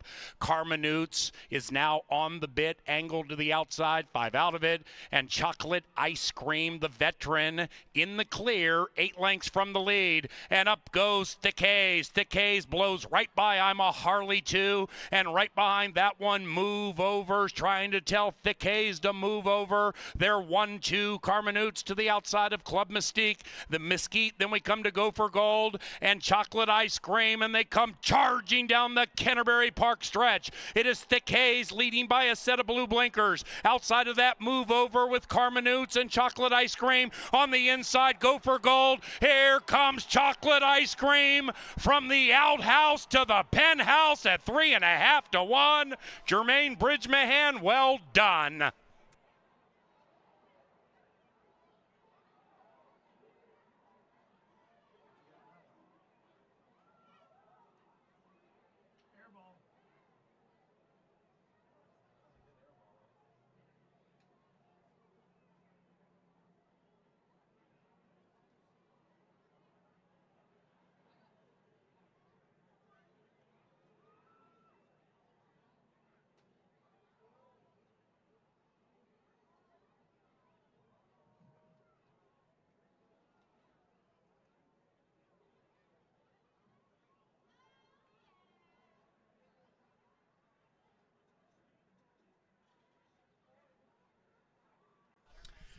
Number 3, Chocolate Ice Cream, ran first. Photography required for the rest. Please hold all tickets.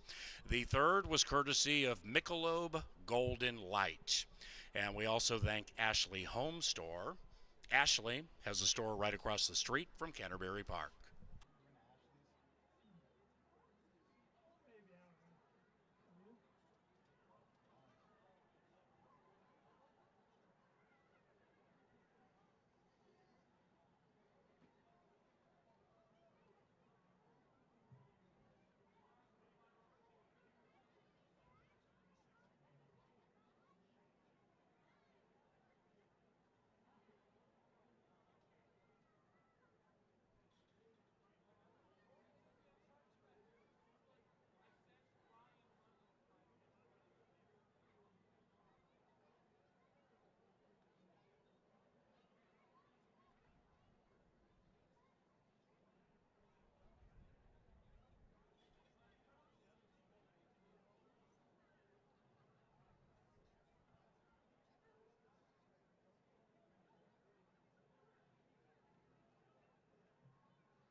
The third is official. Exacta 1920, trifecta 31.90, 10-cent superfecta $10.67, $8.60 for the double from race number 2. The 4th race is on a fast main track. 50-cent pick 5 wagering, nation low 10% takeout. No scratches for race number 4. It's about 22 minutes from now. And the 4th is courtesy of Maker's Mark and Jim Beam Bourbon. We also thank Busch Light, a proud sponsor of racing at Canterbury Park. The old veteran gets the money for a 2nd consecutive time. Career victory number 12 with earnings approaching $300,000. Here is Chocolate Ice Cream and Jermaine Bridgmahan. Winning trainer, Lynn Rarick, and the winning owner, Patrick Fields.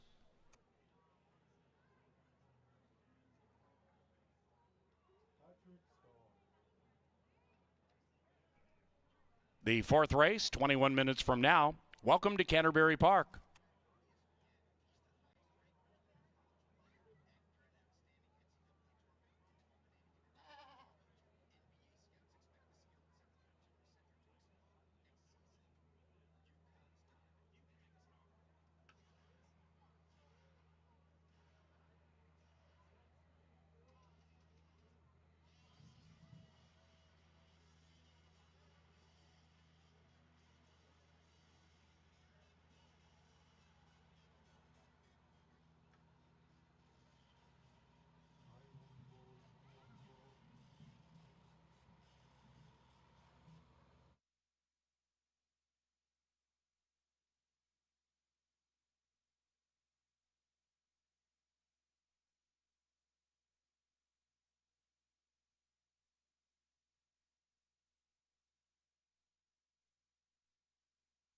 Number 3, and they're racing, and Club Mesquite on the wide side popped spectacularly. So did Thick Haze, and the Minnesotan has speed with fellow Minnesotan. I'm a Harley 2 at 9-1. After that, Karma Newt's incredibly rank, head way up in the air, right behind Gopher Gold, about 7-8 lengths out of it, and joined by the Brit Move Over, and the one loping along in last is Chocolate Ice Cream, 10 from front to back.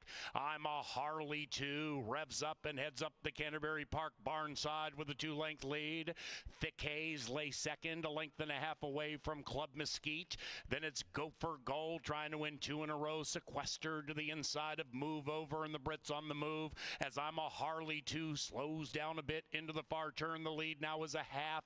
Karma Newt's is now on the bit, angled to the outside, 5 out of it, and Chocolate Ice Cream, the veteran, in the clear, 8 lengths from the lead, and up goes Thick Haze. Thick Haze blows right by I'm a Harley 2, and right behind that one, Move Over, trying to tell Thick Haze to move over. They're 1-2, Karma Newt's to the outside of Club Mystique, the Mesquite, then we come to Gopher Gold and Chocolate Ice Cream, and they come charging down the Canterbury Park stretch. It is Thick Haze leading by a set of blue blinkers. Outside of that, Move Over with Karma Newt's and Chocolate Ice Cream. On the inside, Gopher Gold. Here comes Chocolate Ice Cream from the outhouse to the penthouse at 3.5-1. Jermaine Bridgmahan, well done.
Chocolate Ice Cream was the first winner of the meet, and now he is a perfect 2 for 2 in this 2023 season, storming from off the pace and taking the third. Now we'll close out the post time pick 4 in this upcoming fourth race on the main track, and we will start the 10% 50-cent pick 5.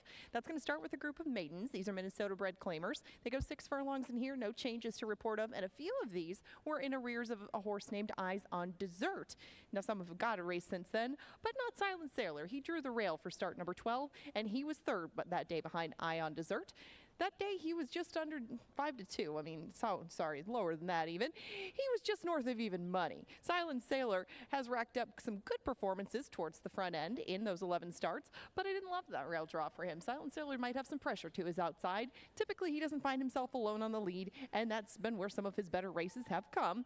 But Silent Sailor should be contributing to the pace, if nothing else, and he's only got 5 to beat. He's run good enough races to be in the mix, but they are starting to add up. Right now, you get 4 to 1, and you get 3 to 1 on the horse on the screen right now. That was my top choice in here. Passing Time.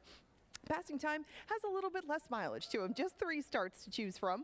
2 of them were against Open Company at Hawthorne, but he showed what he was made of against State Breds last time around. That was at this condition. That was with Erica Murray in the saddle, and they're going to try to duplicate that performance, because if he did, frankly, he'd probably win this wire to wire. Passing Time ran very, very well that day in his first go around against Min Breds, so why not just follow suit and see if he can follow that up with a similar front running performance. Fred's Mr. Z being to his right probably will help, because this horse hasn't shown a ton of speed. He showed a little bit more at Tampa this year. That was his first start as a 3-year-old, but Red's Mr. Z hasn't finished up the job quite the way he started it. Maybe he too can perk up on a return to Minnesota bred claimers. In fact, this will be his first dip in against state bred claimers. Red's Mr. Z has to pick up his feet a bit, but you will get a good price. Right now you get 7 to 1 on him and the horse right next door who's going to make start number 1, and that's Boyd Ram. Boyd Ram should show some speed, you would think. He's on the other side of the paddock right now. Can't tell if he's wearing a hood or blinkers, but he showed a little bit of speed in that June 9th work. That was his first 3/8 move that got a bullet. I mean, there weren't too many on the day, but at least you think the Boyd Ram should be able to be in the thick of things early on. Run with Joy has produced some very good first-time starters, too. Of the 6, 2 of them have won, 2 of them have finished second, but Boyd Ram really doesn't have much work to him, and it looked like that gate work, he might have got outworked by another horse named Vestas, and that one's an Oklahoma bred. This one's a Minnesota bred, I believe. Right now you get 7 to 1 on him. You get 5 to 2 on Speedy Burn Boss next door. He hadn't shown too much speed until last time around, but he took that field a good part of the way on June 14th. He finished third, was beaten by West Bay at 45 to 1, but Burn Boss did land outside of most of the pace competition you'd think in here. Unless the blinkers wake up Ringtail Tudor on the outside. He too is 5 to 2. Ringtail Tudor is very energetic, as is Burn Boss. Both of them getting very frisky on the way out of the walking ring, but Ringtail Tudor with those blinkers might show a bit more speed today. Might have a slight delay in getting them out to the track, as Burn Boss is getting very, very rambunctious and rearing up with 10 minutes to post. This is again the start of that 50-cent pick 5. It's a 10% takeout wager, and Kevin Gorg is going to take you through that sequence coming up very shortly. They head out to the track right now.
Hey, Sir Leonard Dykert with the call to the post, bringing them onto the track to begin the pick 5. No scratches. Main track is fast. Post time in 7 minutes.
All right, that $12 pick 4. We're alive to 4 options here, 2, 3, 5, and 6. So we might as well segue right into the late pick 5, which is another 10% takeout option. The 4 horses we're alive doing the pick 4, and that $12 ticket will be the 4 we start with.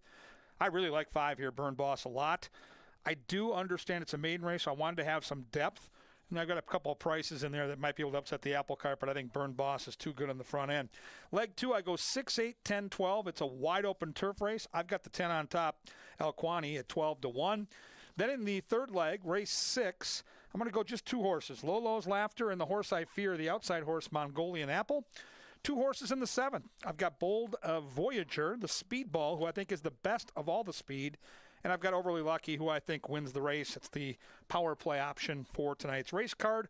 Last race, I was torn between Mighty Matty and my top pick, the 8 Spoiled Brat. I'll use them both, 1 and 8 in the lucky last. That's a pick 5 ticket that cost you $64. It very well could pay hundreds, maybe thousands. We're on the cusp of cashing on the pick 4. Join us on the pick 5 with that 10% takeout. They'll be at the gate in 5. Right now, though, we hustle down to the winner's circle and hear from Angela Herman. Hello, we are down in the winner's circle. Come on back over. Okay, we have a quick contest of wine tasting before we get to Canterbury Uncorked. Now, we gave away a couple of tickets to tacos and tequila earlier. We'll see if we can get you a couple of tickets to Uncorked. So, who am I playing with here today? And rate yourself as a wine aficionado, 1 to 10. Sandy Pensky, 11.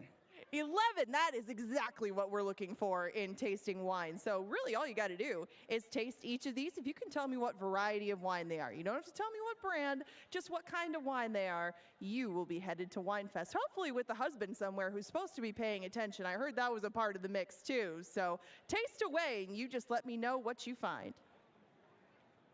She's going to go for the white first. Good move.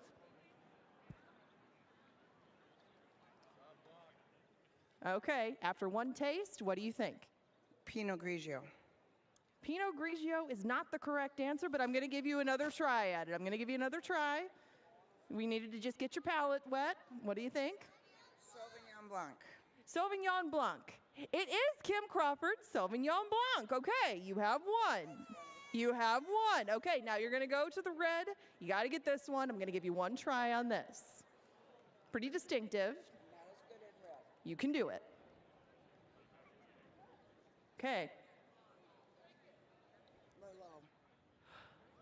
I'm sorry, it is not Merlot. It is Pinot Noir. I'm so sorry. That was, I'm sorry, that was our Maomi Pinot Noir. But take it with you. Yeah, you can have your own Uncorked. Have your own little wine fest, and you'll get a couple of admission passes to come back and join us. Hopefully you can come to Uncorked, and we'll give you some Merlot to go along with what you've already got. If you want to check out Uncorked yourself, wine aficionados, I highly recommend it. Check out CanterburyPark.com. That's where you're going to get your info. That's where you're going to get your tickets. That's where you can find our concert lineups, everything that's on the docket for Canterbury Summer. If you want to bet the 4th, if you want to bet the pick 5, you got 3 minutes to do it.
Right on. They've reached the starting gate. It is now post time.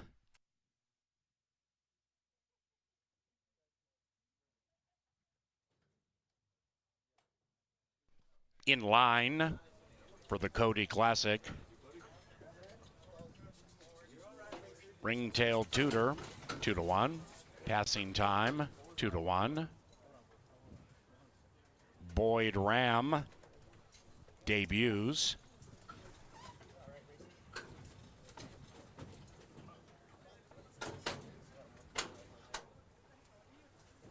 Here is Burn Boss. Burn Boss and Ringtailed Tudor in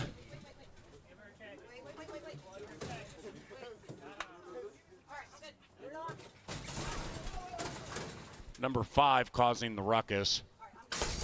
And they're racing, and after said ruckus, Burn Boss burns out of the starting gate with speed, but passing time is faster. Passing time from Burn Boss, and right behind them, Silent Sailor to the inside of Red's Mr. Z. Then it's Ringtail Tudor and the debuting Boyd Ram far out of it as they zing into the far turn. And with about a half mile to go, we have 3, nearly 4 abreast. Ringtail Tudor making a big move on passing time, and passing time wants nothing to do with it and runs away by 1. After that, Silent Sailor, then a mile back to Red's Mr. Z. Burn Boss to the outside of that one. They're 11 out of it, and about 7 clear from Boyd Ram. And passing time and whistling a sweet tune on the lead with a quarter of a mile to go. It is passing time running away from Silent Sailor, and Ringtail Tudor is now 7 lengths in arrears. 8th pole, Erica Murray, and passing time in a 1-horse race. Silent Sailor is 2nd. After that is Ringtail Tudor, but passing time at 3-1 is gone. Passing time domination.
Number 2, passing time first, 2:163 in race number 4. And we had a claim, a $15,000 claim. Stand by.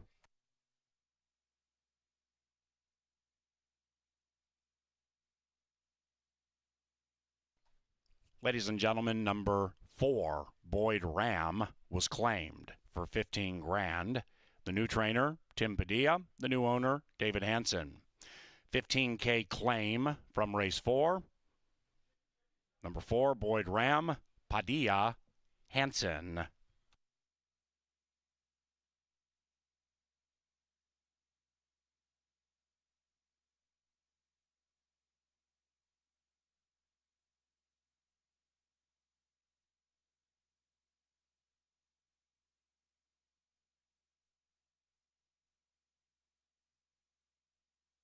Fourth race, official. Into the winner's circle, passing time, and Erica Murray. The winning owner, Joel Hunsberger, who bred this guy in Minnesota. And the winning trainer, Tanner Tracy. Passing time is a 3-year-old bay son of Sockop out of Passing the grade. Exacta 880, trifecta 15 and change, 10 cents superfecta, $10.59, double $16. Post time pick 4, $21.45. Race number 5 takes us back to the beautiful turf course. Scratch 13 and 14. Big field to begin the second and final pick 4. And post time is 22 minutes from now.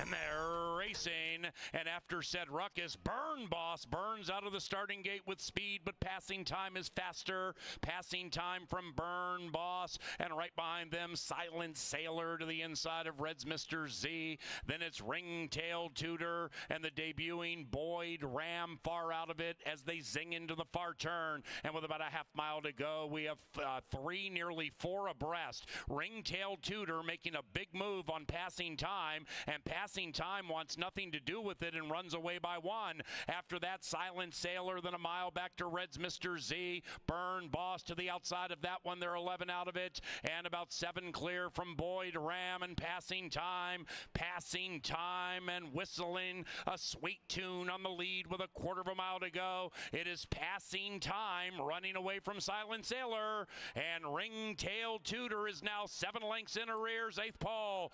Erica Murray and passing time in a 1-horse race. Silent Sailor is second. After that is Ringtail Tudor, but passing time at 3-1 is gone. Passing time domination.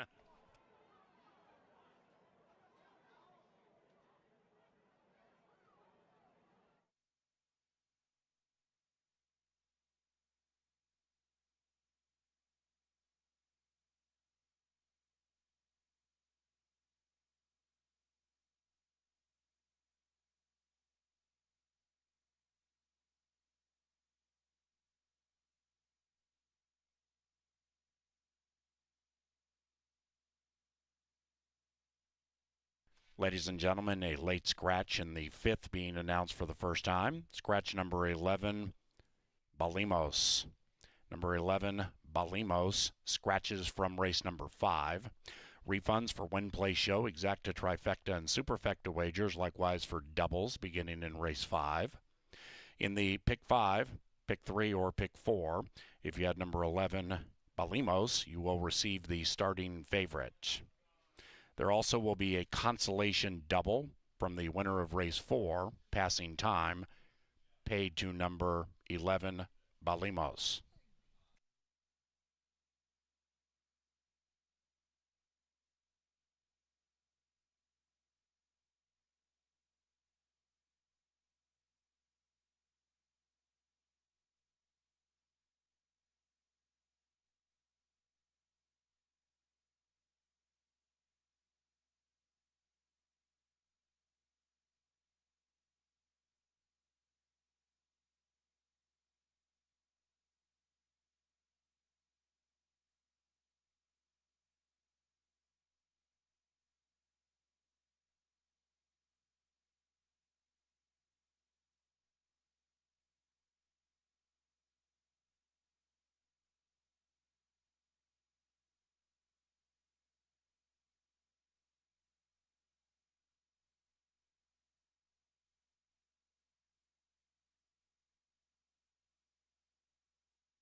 Gets busy on undertow with a 4-length lead. Kal-El rejection hurts, and they're into the final 125. Undertow, wrong lead, jumping all over the place, but doing so with a 7-length lead. And undertow has taken them wire to wire. 2-1-6 in the first.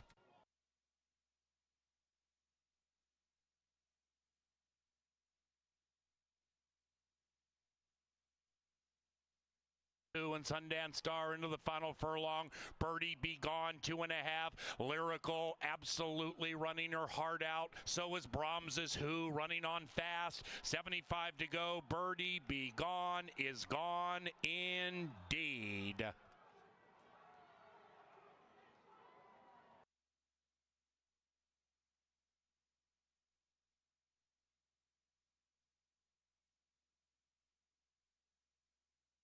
Canterbury Park stretch. It is Thick Haze leading by a set of blue blinkers. Outside of that, Move Over with Carmenoots and Chocolate Ice Cream. On the inside, Go for Gold. Here comes Chocolate Ice Cream from the outhouse to the penthouse at 3.5 to 1.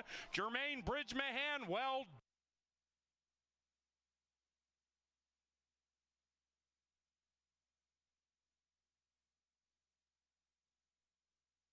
Erica Murray and Passing Time in a one-horse race. Silent Sailor is second. After that is Ringtail Tutor, but Passing Time at 3 to 1 is gone. Passing Time, domination.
All right, halfway home on this Saturday evening, 4 races in, and we've had 2 favorites and 2 mild upsets along the way. A late scratch here of the 11. So 11, 13, and 14 are out. As you can see, a giant turf field. These are really fun to handicap. Let's get right after it with one of the horses that should benefit from the pace scenario. There's a ton of speed, and in a crowded field, if they go quick early, closers could have the advantage in the late stages, and Jewel Azul is just that. She's a big closer. She should save every inch of ground, and Harry Hernandez, her pilot, last year's champion rider, is riding so very well right now. He's looking for his second win on the card. This horse will be motoring late. Jewel Azul, a prime player here, and on the board at a nice price, too, 5 to 1. Number 2 is More Romance. Miss Murray looks to go boom, boom. Gary Shear, the conditioner's having a terrific meet. 31% wins for the barn. That is excellent work by Mr. Shear. And this is a horse that faced better competition last time. So the drop in class is the handicapping angle. She's been facing better. The barn is hot. She draws a good post, and you look up, and this is why we love big fields and turf racing at Canterbury. There's all kinds of handicapping angles with this 2-horse, and she's a juicy 8 to 1, and that girl can ride. Miss Murray can ride him up fair and square. 3 is Give 'em Shade, the Minnesota bred, against Open Company. Another young lady that's quite adroit in the saddle is Kelsey Haar. This horse has early speed, though. We're going to see what kind of trip they work out. It might be a little crowded on the front end. Fans not buying the hype just yet, but Mouse will be on board. He's got a voucher, and I can promise you he'll play the 3. Paul Allen loves the 4. He is here to play Royals Lil Diva. Izzy Hernandez gets the call. This is a stakes winner last year, just about a year ago, won that big stakes race on Northern Stars Turf Festival night. Has yet to race on the turf, though. Decent bloodlines, good-looking horse down here. Royals Little Diva just walked behind Paul Allen. She's got the ears up, and she looks like she's ready to rock and roll. PA's tout is 9-1. 5 is Dura the Explorer. Adamir Santos gets the call for the Carmichael gang. Last time on the turf against competition about this level, ran an okay race. Needs to improve significantly, but has the running style to get a decent stalking trip. 6 is With Her Boots On. Barejas gets the call from Miguel Angel Silva, second off the layoff, versatile runner, and I think a must. If you're going to put together an exacta, trifecta, or superfecta, trust me when I say this, the 6 might be the best value up on the board right now. Love the value of this 12-1 shot to at least hit the ticket. She's not my top play in the race, but I think she gets a piece. If you're playing a superfecta, you need some of these 10, 12-1 shots to get in the mix. I think she might be the one for me. 7 is Ice and Lemon. The Bug Boy, Barrios Lopez for Chip Woolley. 1 turf try. It was nondescript. She'll need to improve, and the price kind of tells the story. 8 is Lock It Down. Everything that Joel Burnt puts on the track right now is running. And yeah, those silks you see, those familiar Lothenbach silks, all they do is win too. They've got a couple tonight. This horse is another must use. And really 7-2 is a pretty fair price. 9 is Competitive Spirit. Zeke Laura gets the call for Brianna McDaniel in from Nebraska where they don't have grass. Turf debut, not much to go on, and on the board at a predictably big price. I'm all in on the 10. I don't like the price, but I love the horse. I love Alquani. Alonzo Quinones for Tim Padilla. The turf try here last year was a little bit misleading. There was trouble in that race. She is a big, giant, strong-looking horse. The workouts, to me, tell the story, and Timmy Padilla's barn is firing fresh right now. I'll take Alquani at 3-1. Do not sleep on the Butzo's horse. Number 12 is Tantima, another deep closer in a race that's loaded with speed. Here's another horse that should be charging from the back of the pack. And holy cow, Barry Butzo's horse is 13-1.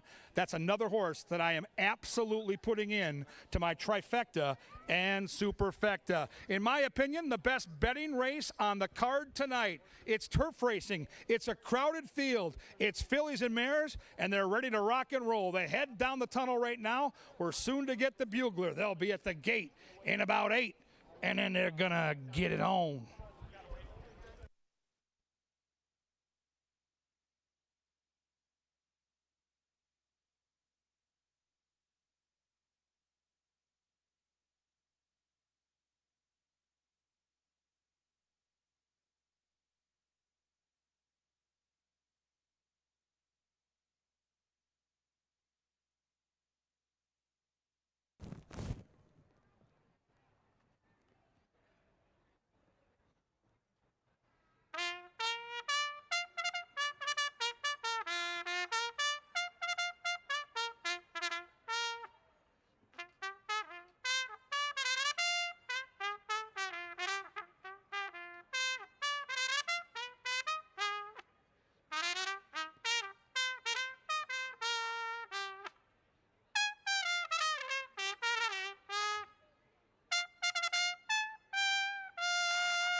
We are 7 minutes away from race number 5. This is the start of the 50-cent late pick 4, and it'll take place on the turf. 7.5 furlongs is the distance of the 5th. Please note we did have a late scratch of number 11, Balamos, in this group. Again, 11, Balamos was a late scratch. The 13 and the 14 were early scratches from the 5th. 7 minutes to post.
the angle this evening should look very familiar, at least the name, but probably a lot of what a lot of us like about this horse in race number 7. That's the 5 Overly Lucky.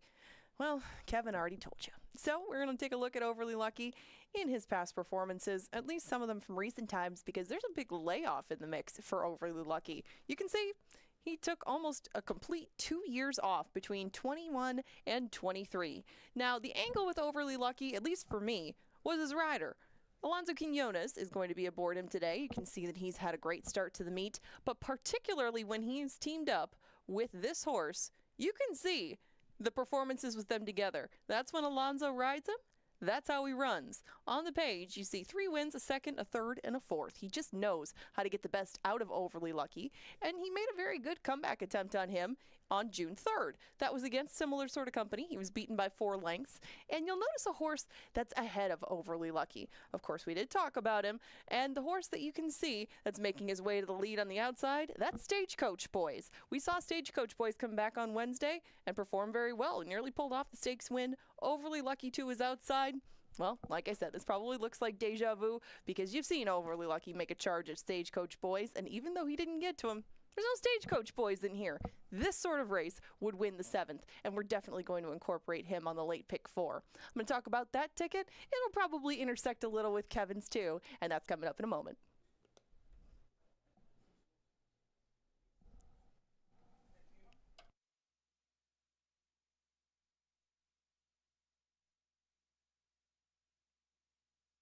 And there is that pick 4 ticket. You can see it there now. Pretty loaded up, I would say, in the first leg. But, I mean, the key is the evens. 2, 4, 6, 8, 10. That's who I've got in here. I did like Kevin's pick, Alquani, a lot more when this race was originally drawn because it was 8 horses. There's a little bit less speed involved, and there weren't as many sprinters that were going to go into the mix of things. I added one of them, Royal's Little Diva, in here, but I could see the pace going a number of ways in here, so I tried to cover my bases, as opposed to the 6 where I just put all the chips in on Lolo's Laughter. A lot of us think that Lolo's Laughter is going to be the single in a lot of these late horizontal sequences. His debut was good enough to win this race, and he does have the speed to keep himself out of trouble in the mix, and probably a winner at second asking. The 7th is on the turf again, 1 mile. We just talked about my top pick in there. I couldn't single him just because it is his second start in so long, and I did use one of the scratched horses. But Bob's All In and Bold Voyager have very different styles to complement Overly Lucky, and they're the other 2 that are on my ticket. Now, closing things out, I really like Mighty Maddie, but when they redrew this race, she went from the middle of the gate to the rail, and that's not going to work for me. Didn't love that at all. I'm going to use one of the firsters in Tammy Macho, and Spoiled Brat, who should take a lot of money, drew very favorably, but I don't know if she can get as comfortable on the lead as she'd need to blast away from that group on the front end. So 1, 6, and 8. A little more than I would normally invest, $22.50, but you got 2 minutes if you want to modify that ticket at all in the late pick 4. Right now, your favorite is Lock It Down.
It is now post time.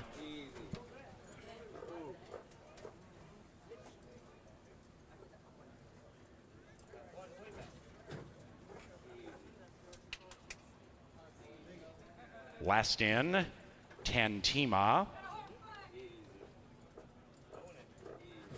Big field for the fifth. Good luck. And they're racing in the Abercrombie to Adelaide Dash.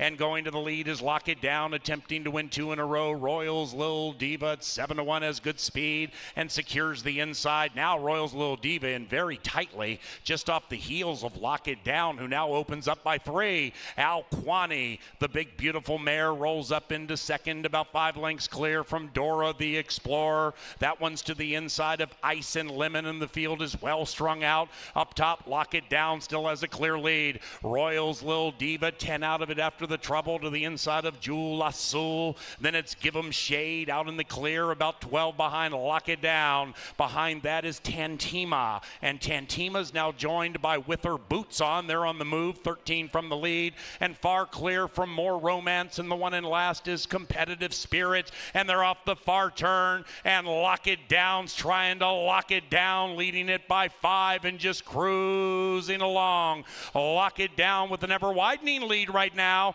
After that, Dora the Explorer. Dora the Explorer is in second, about a half length clear from Jewel Azul. Then we come back to With Her Boots On, closing on the inside. But the winner, Lock It Down, has run them into the ground.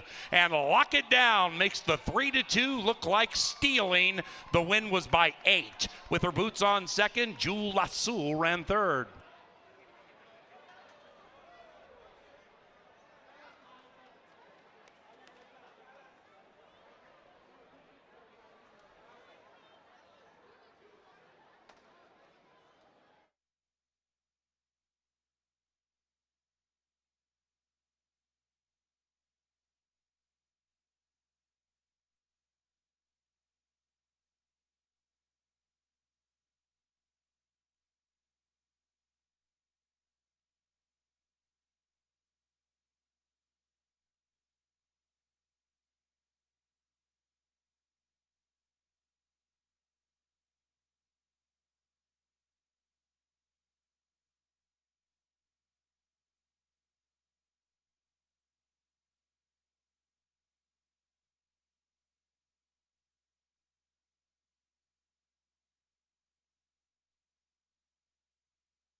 Ladies and gentlemen, jockey's objection, and it does involve the unofficial winner, number 8, Lock It Down.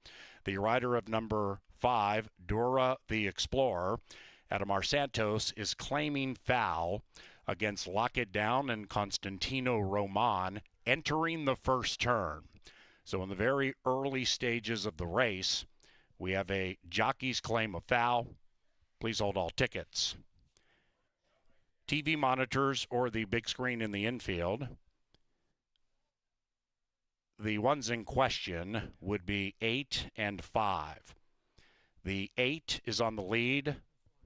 8 and 4, that is. Royals Little Diva. 8 and 4 are the two involved in the objection.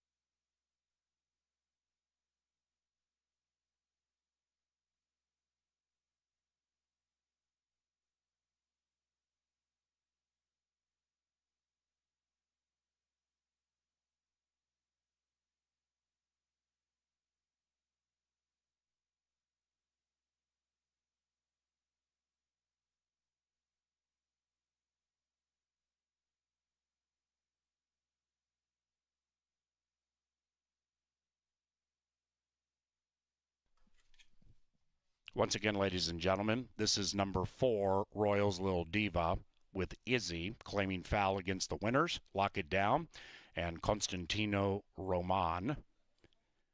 The two most prominent to the right of screens, the two involved.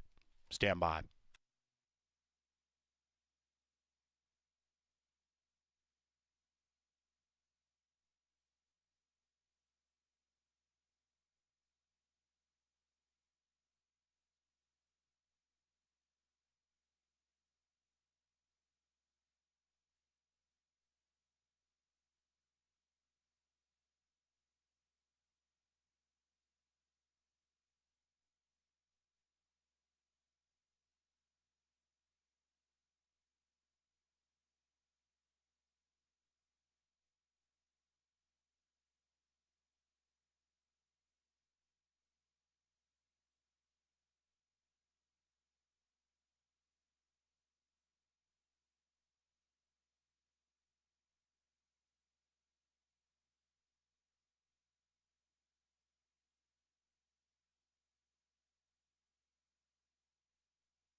No change. No change to the final order of finish. 8-6-1-12 will stand. Now, you'll see here as number 8, Lock It Down, was attempting to get down to the inside. You see number 4, Royals Little Diva, is trying to get out. In fact, Israel Hernandez was fighting her at this point. So therefore, as Lock It Down came down, the fact that the 4 was trying to get out impacted this entire situation. And in the estimation of the stewards, the track referees, no reason to disqualify number 8, Lock It Down.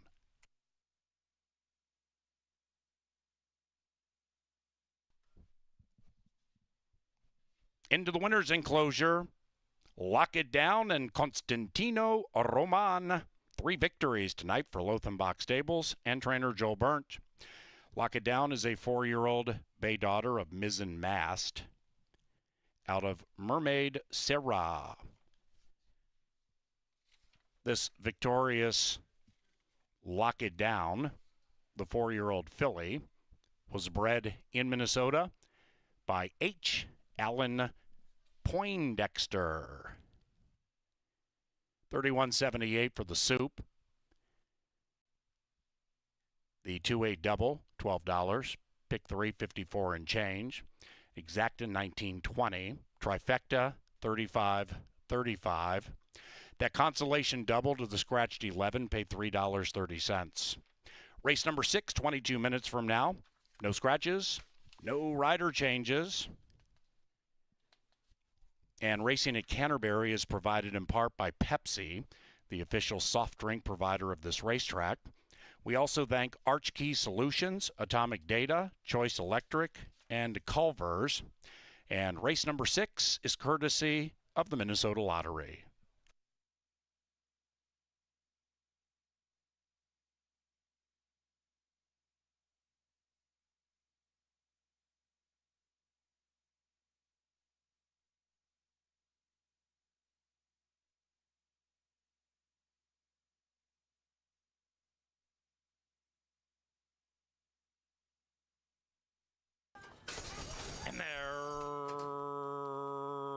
racing in the Abercrombie to Adelaide Dash. And going to the lead is Lock It Down, attempting to win 2 in a row. Royals Lil Diva at 7-1 has good speed and secures the inside. Now Royals Lil Diva in very tightly, just off the heels of Lock It Down, who now opens up by 3. Al Quani, the big beautiful mare, rolls up into second, about 5 lengths clear from Dora the Explorer. That one's to the inside of Ice and Lemon, and the field is well strung out.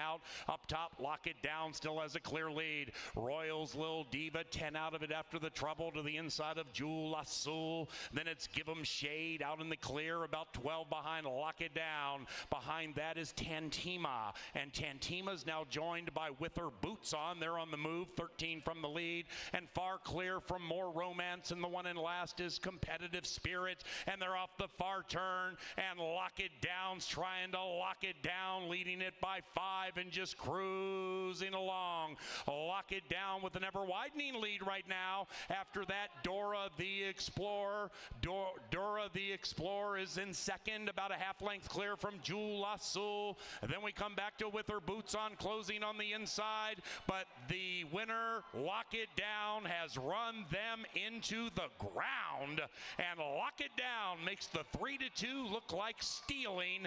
The win was by 8. With Her Boots On second, Jewel Azul ran third.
Well, we're privileged here to cover so many great trainers. Angela Herman, Kevin Gorg in the paddock. Joel Burnt, one of those trainers, and 3 wins on the card.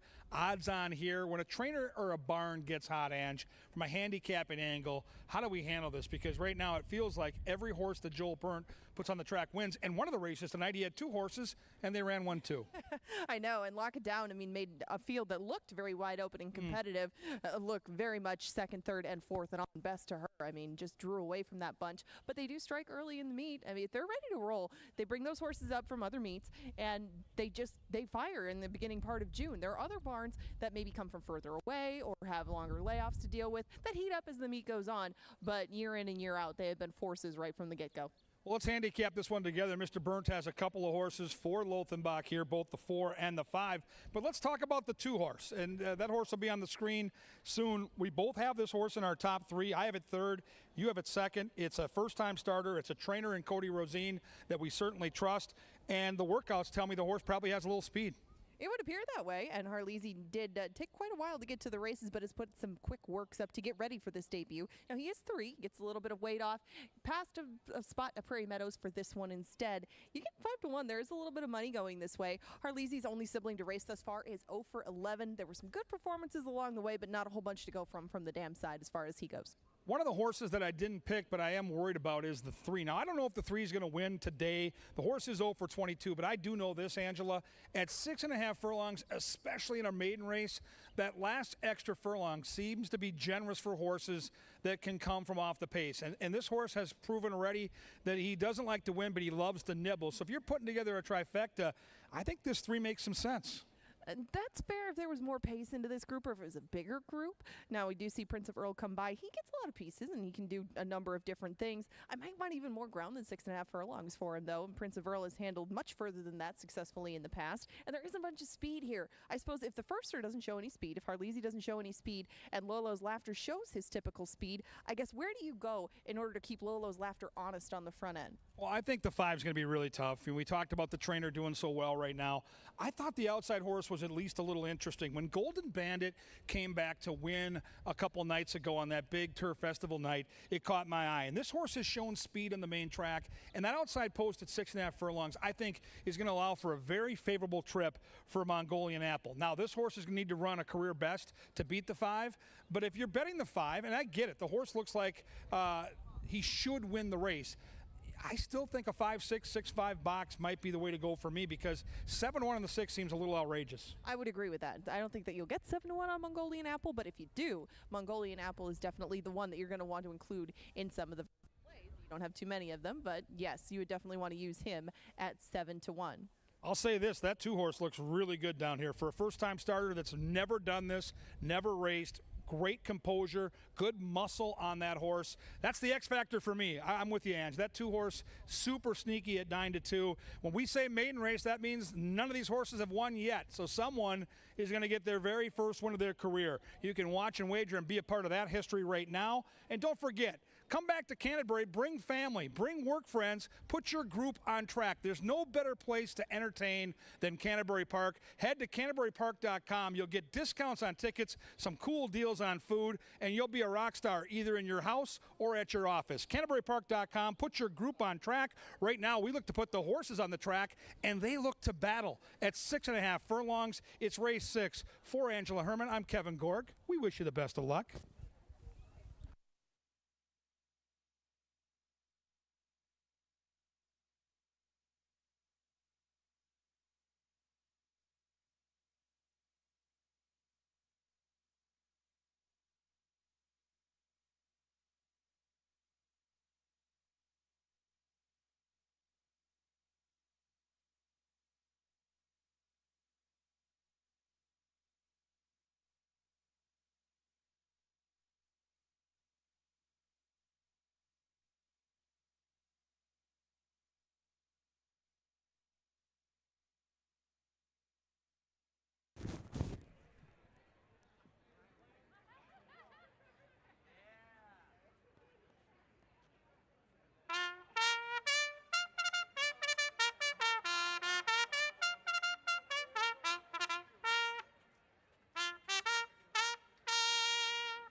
One of our new features here at Canterbury this year is Breakfast on the Rail. Now, we got Breakfast on the Rail coming up on July 15th, and so we've got some breakfast-related trivia to go with it. Now, who do I have playing with me today? Where are you from, and do you eat a lot of breakfast? Of course I eat breakfast, and I'm from Sheboygan, Wisconsin. And what's your name? Ryan. Ryan from Sheboygan, Wisconsin. All right. Now, turn around and look at the board. We're going to show you a breakfast-related trivia question. Pretty simple. What is the most popular breakfast food item in America? Is it A, bacon, B, pancakes, C, eggs, or D, waffles? What do you think? A, B, C, or D? It's not helpful. Going I B. think they're on the right track. B, pancakes. You should have listened to your friends. It was C, eggs. Man, I tried my best. They tried their best. I'm so sorry, but I'll give you a couple of admission passes to come back, maybe a few more to go with these guys. Enjoy your trip and the rest of your time here, and thank you for playing. All right, thank you.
They're at the gate. It's post time.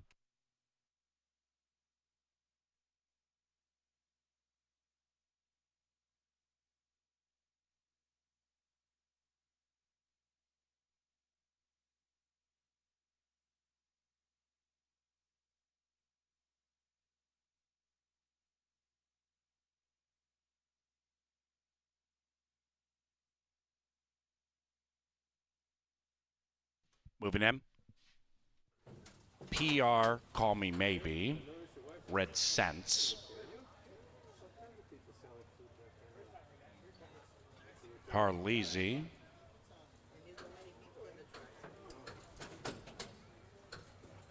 Lolo's Laughter.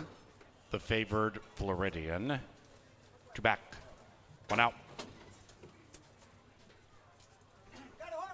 Mongolian Apple is said equine athlete.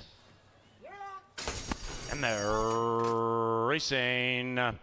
Good break. Number 2, Harleasy, started in last, but is recovering okay. And Lolo's Laughter right to the lead, along with PR Call Me Maybe to the inside. Then it's Mongolian Apple, but Lolo's Laughter runs away by 2. The stablemate Red Sense off a long layoff, 4th and about 5 lengths from the front, being pushed on a bit by Izzy. 2.5 clear from Harleasy. Then it's the gray Prince of Earl, 7 lengths from the front. And the front belongs to Lolo's Laughter, tugging along 3. Mongolian Apple, widest of all, next to the rail. PR Call Me Maybe. Red Scent shoved on, 5 out of it. Then it's Harleasy and Prince of Earl. And now Lolo's Laughter pulls away by 2. PR Call Me Maybe flashes into second at 14-1. Mongolian Apple is doing the moonwalk.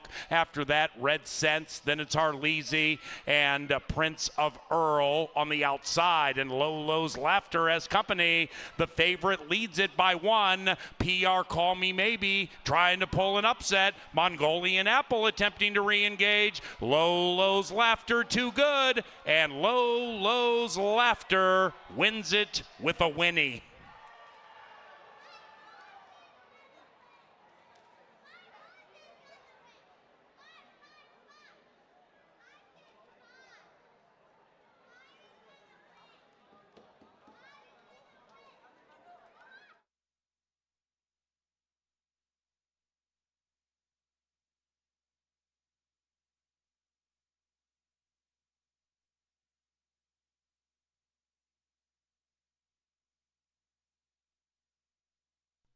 Five, Lolo's Laughter first, 5-1-6, and a bottom of the soup photo. 117.26, the final time. Please hold all tickets.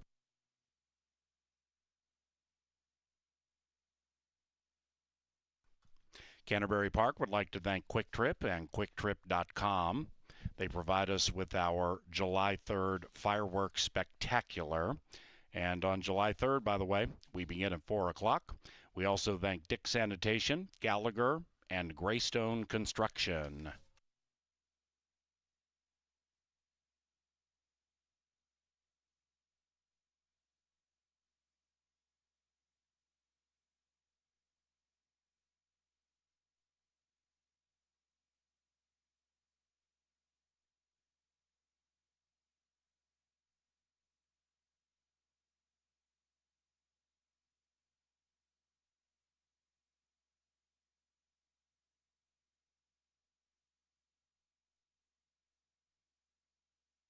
Harleasy 4th.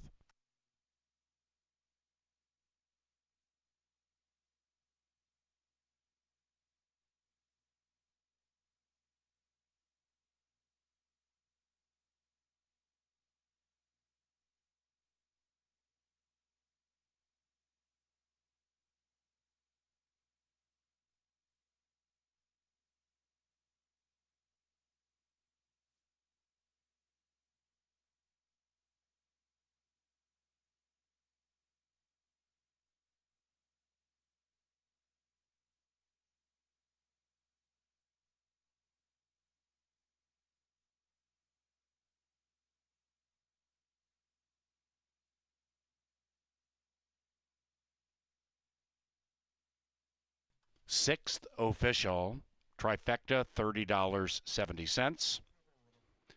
Superfecta $23.96. 8-5 double $4.50. Pick 3 $16.40. Exacta $19.80. The 7th is the Saturday penultimate. Scratch numbers 7, 11, and 13. Back to the turf about 24 minutes from now.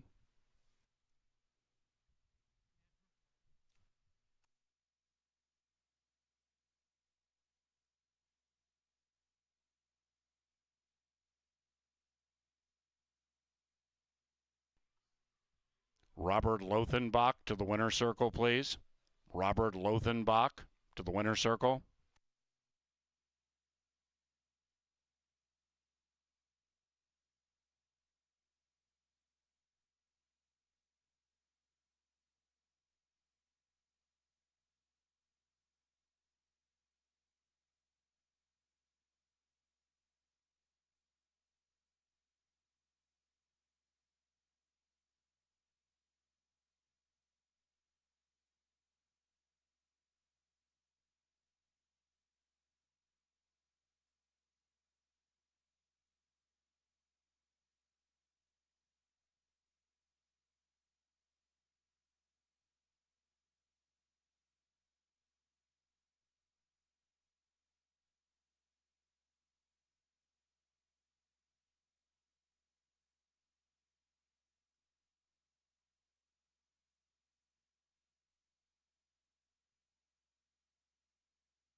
Into the winner's circle, it is Lolo's Laughter.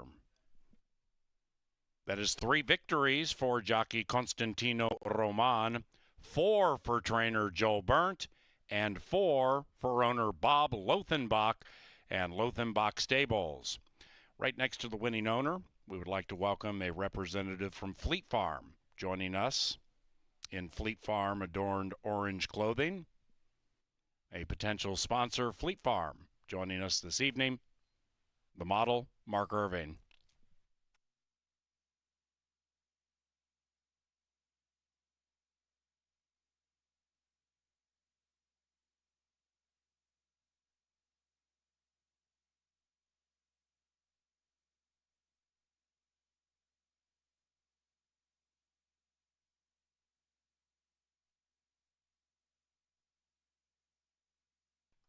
The 7th, courtesy of Atomic Data, the preferred IT solutions provider of Canterbury Park.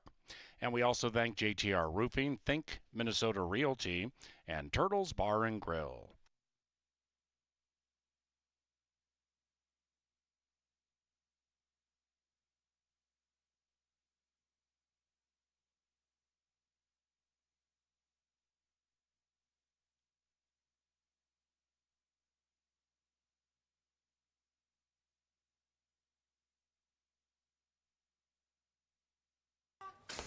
And they're racing.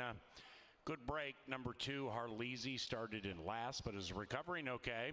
And Lolo's Laughter right to the lead, along with PR Call Me Maybe to the inside. Then it's Mongolian Apple, but Lolo's Laughter runs away by 2. The stablemate Red Sense off a long layoff, 4th and about 5 lengths from the front, being pushed on a bit by Izzy. 2.5 clear from Harleasy. Then it's the gray Prince of Earl, 7 lengths from the front. And the front belongs to Lolo's Laughter, tugging along 3. Mongolian Apple, widest of all, next to the rail. PR Call Me Maybe. Red Scent shoved on 5 out of it. Then it's Harleasy and Prince of Earl. And now Lolo's Laughter pulls away by 2. PR Call Me Maybe flashes into second at 14-1. Mongolian Apple is doing the moonwalk. After that, Red Sense. Then it's Harleasy and Prince of Earl on the outside. And Lolo's Laughter as company. The favorite leads it by 1. PR Call Me Maybe trying to pull an upset. Mongolian Apple attempting to re-engage. Lolo's Laughter too good. And Lolo's Laughter wins it with a whinny.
Welcome out to the paddock. We get set for our final 2 live races of the evening. Constantino Roman in the saddle with 3 wins, and trainer Joel Burnt now has 4 wins. The good news is somebody else gets to win a race finally here.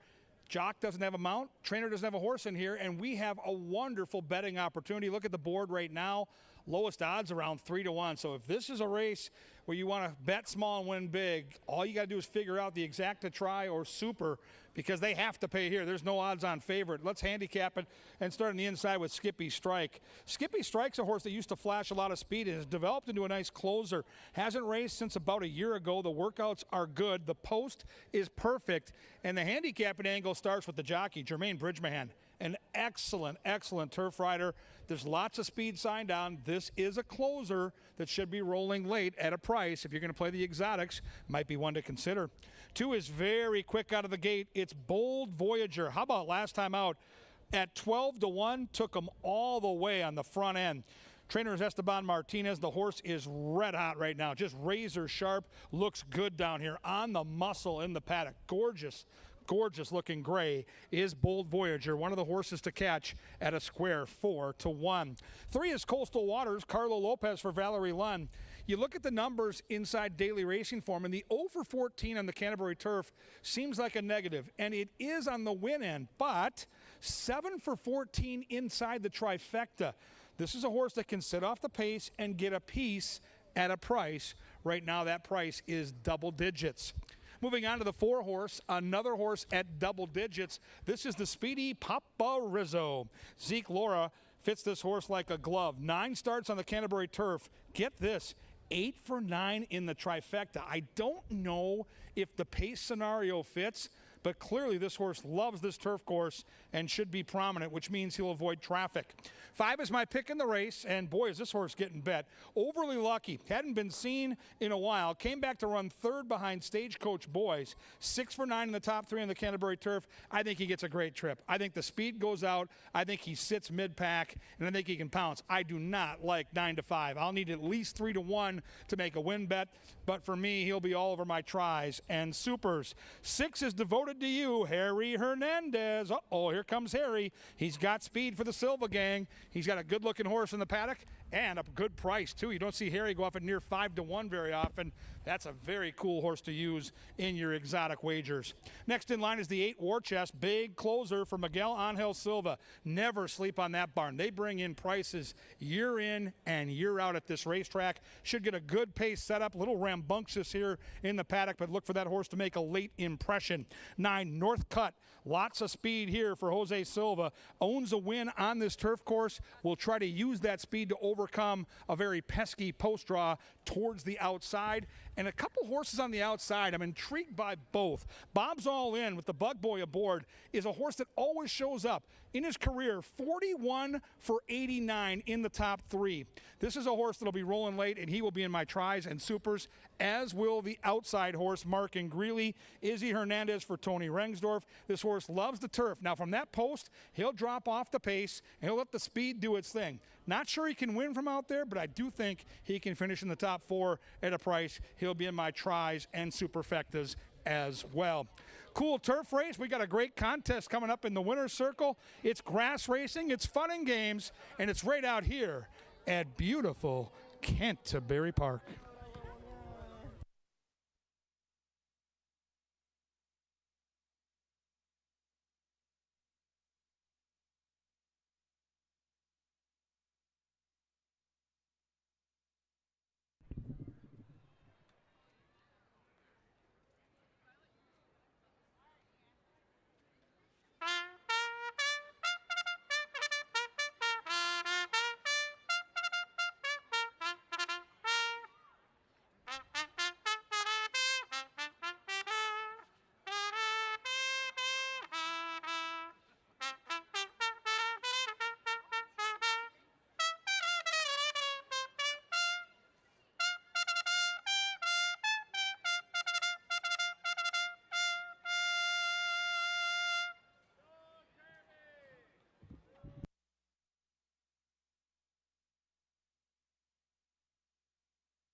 All right, ladies and gentlemen, draw your attention down to these beautiful people in the winner's circle with me. They are the lucky contestants for tonight's $50 in scratch-off tickets from the Minnesota Lottery. The lottery does so much stuff for Minnesota, we thought we'd give back, and who knows, hundreds, maybe thousands available if they have the right horse. Your name and where you're from. I'm John. I'm from Kansas City. Big Pat Mahomes fan. You got the right color there, red. Your horse is one of the longest shots on the board. Do you believe you have any chance whatsoever? So much. Okay. He's got faith. He's got faith. Your name and where you're from. Ryan from Green Bay, Wisconsin. A Packer fan from Green Bay. And like Aaron Rodgers, he's a bit of a baby because he doesn't like the 2. He wants to trade with the 10. So like Aaron Rodgers, he isn't getting his way. So we're cheering against you, and we're cheering against the 2. Your name and where you're from. Hannah, I'm from Lakeville. Lakeville is wonderful. What do you think of the 3-horse who right now the fans have got at 19-1? I think he's going to win. I think Keep the faith. All right, 19-1. Your name.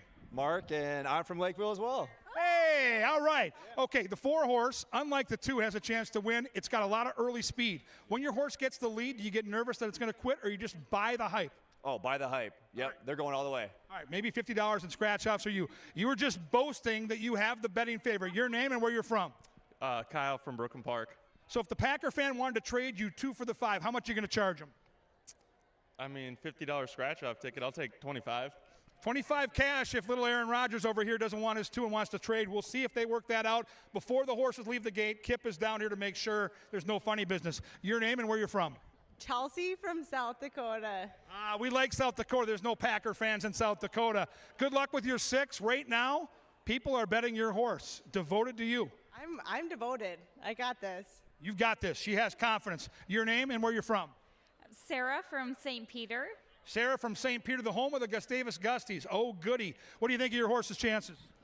We got this. We're winning. Everybody thinks they're going to win. There's going to be a lot of broken hearts down here. Your name?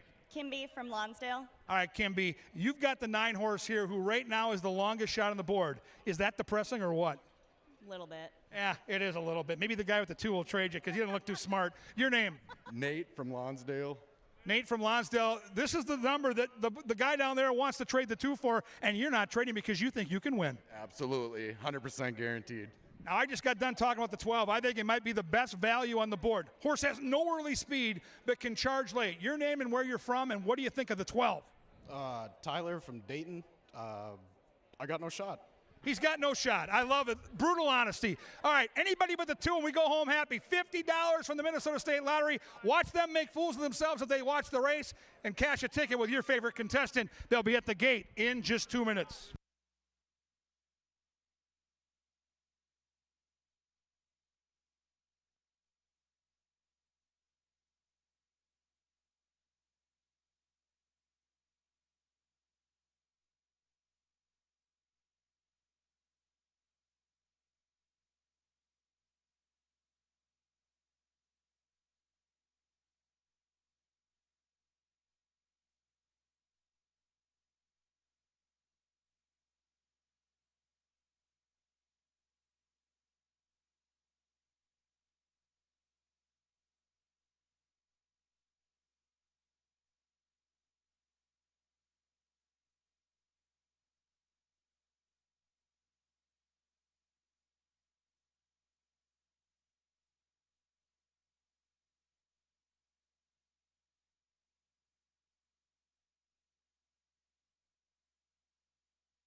into the gate, and it is now post time for the 7th.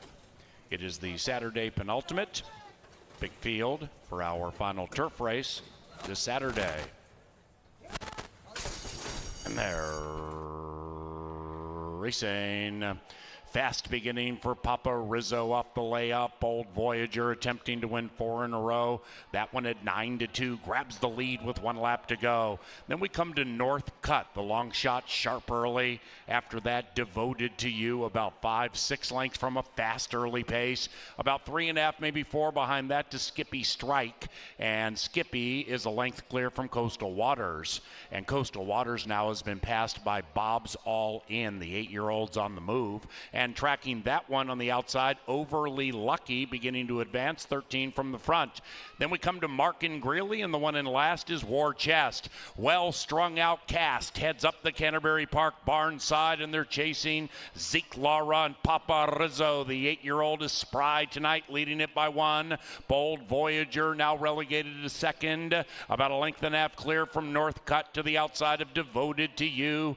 Then we come to Bob's All In, 7-8 out of it, about to be passed by Skippy Strike and/or Overly Lucky. Meanwhile, Papa Rizzo leads it by 3 with 1/4 mile to go. Far clear from Overly Lucky, who's beginning to close in. Then it's Coastal Waters, and they head for home. Papa Rizzo trying to make him say uncle, but he's slowing down. Here comes Devoted to You to the outside. Skippy Strike's running a good one. Likewise for Mark and Greeley from behind. Papa Rizzo desperate to hold on, and Papa Rizzo is everybody's daddy in race 7.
Number 4, Papa Rizzo at 10-1, 4-6-1, and a 4th place photo.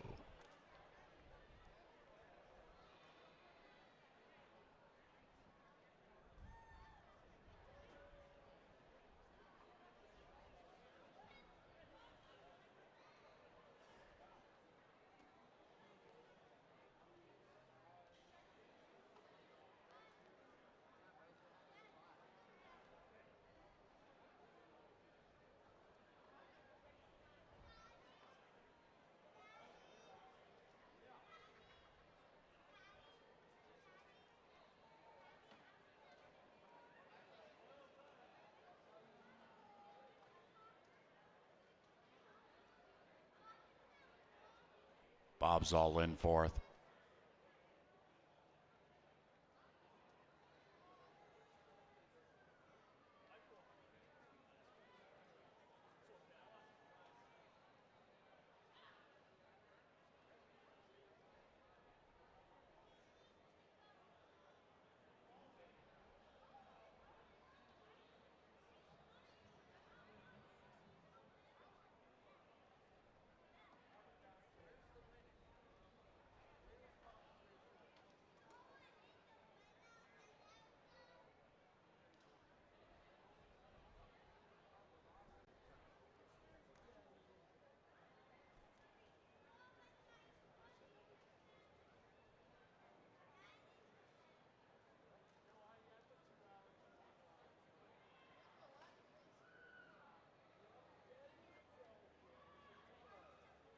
The 7th official trifecta, $274, 461.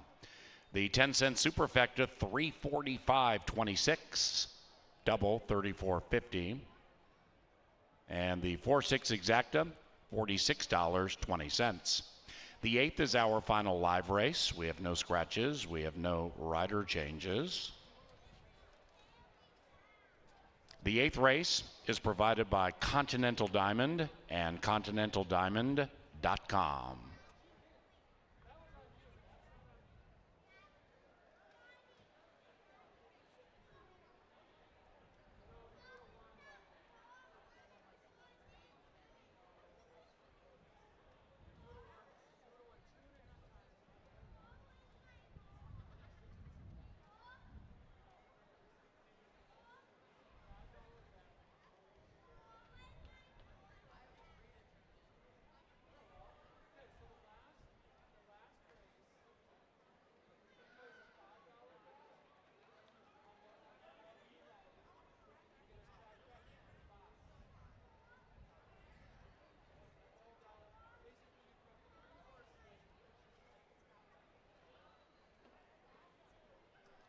And here comes the veteran, Papa Rizzo and Zeke Laura.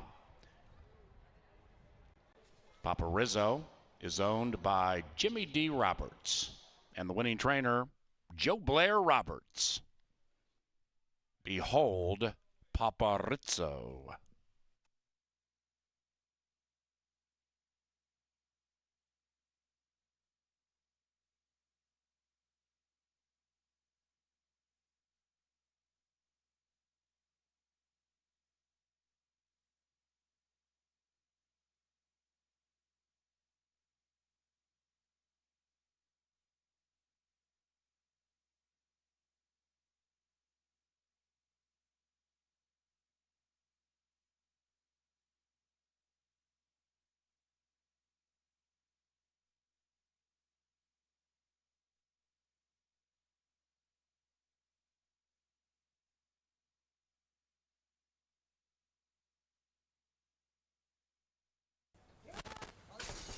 And they're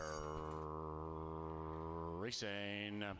Fast beginning for Papa Rizzo off the layup. Bold Voyager attempting to win 4 in a row. That one at 9-2. Grabs the lead with 1 lap to go. Then we come to North Cut. The long shot sharp early. After that, Devoted to You about 5-6 lengths from a fast early pace. About 3.5, maybe 4 behind that to Skippy Strike. And Skippy is a length clear from Coastal Waters. And Coastal Waters now has been passed by Bob's All In. The 8-year-old's on the move. And tracking that one on the outside, Overly Lucky, beginning to advance, 13 from the front. Then we come to Markin Greeley, and the one in last is War Chest. Well strung out Cast heads up the Canterbury Park barn side, and they're chasing Zeke Laura and Papa Rizzo. The 8-year-old is spry tonight, leading it by 1. Bold Voyager now relegated to second. About 1.5 lengths clear from North Cut to the outside of Devoted to You. Then we come to Bob's All In, 7-8 out of it. About to be passed by Skippy Strike and/or Overly Lucky. Meanwhile, Papa Rizzo leads it by 3 with 1/4 mile to go. Far clear from Overly Lucky, who's beginning to close in. Then it's Coastal Waters, and they head for home. Papa Rizzo trying to make him say uncle, but he's slowing down. Here comes Devoted to You to the outside. Skippy Strike's running a good one. Likewise for Markin Greeley from behind. Papa Rizzo desperate to hold on, and Papa Rizzo is everybody's daddy in race 7.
Angela Herman, Kevin Gorg with you up in the prestigious press box here at Canterbury Park. Don't forget, tomorrow is Family Day, and the Basset Hounds will be running. So if you've had a good time tonight, maybe have some youngsters that are big fans of the Basset Hounds, tomorrow is their day, Ange. I know, the Basset Hounds, the floppy-eared wonders. They're going to be dealing with a different track than the Bulldogs. Not quite as fast. I think the variant's going to be a little higher for them. But it's always fun to watch it because they don't run straight. They're very cute, and you never, ever know what they're going to do once they get out on a dirt track. I mean, how many dogs are very familiar with a racetrack? They don't know what they're doing, and they're fun to watch while they figure it out.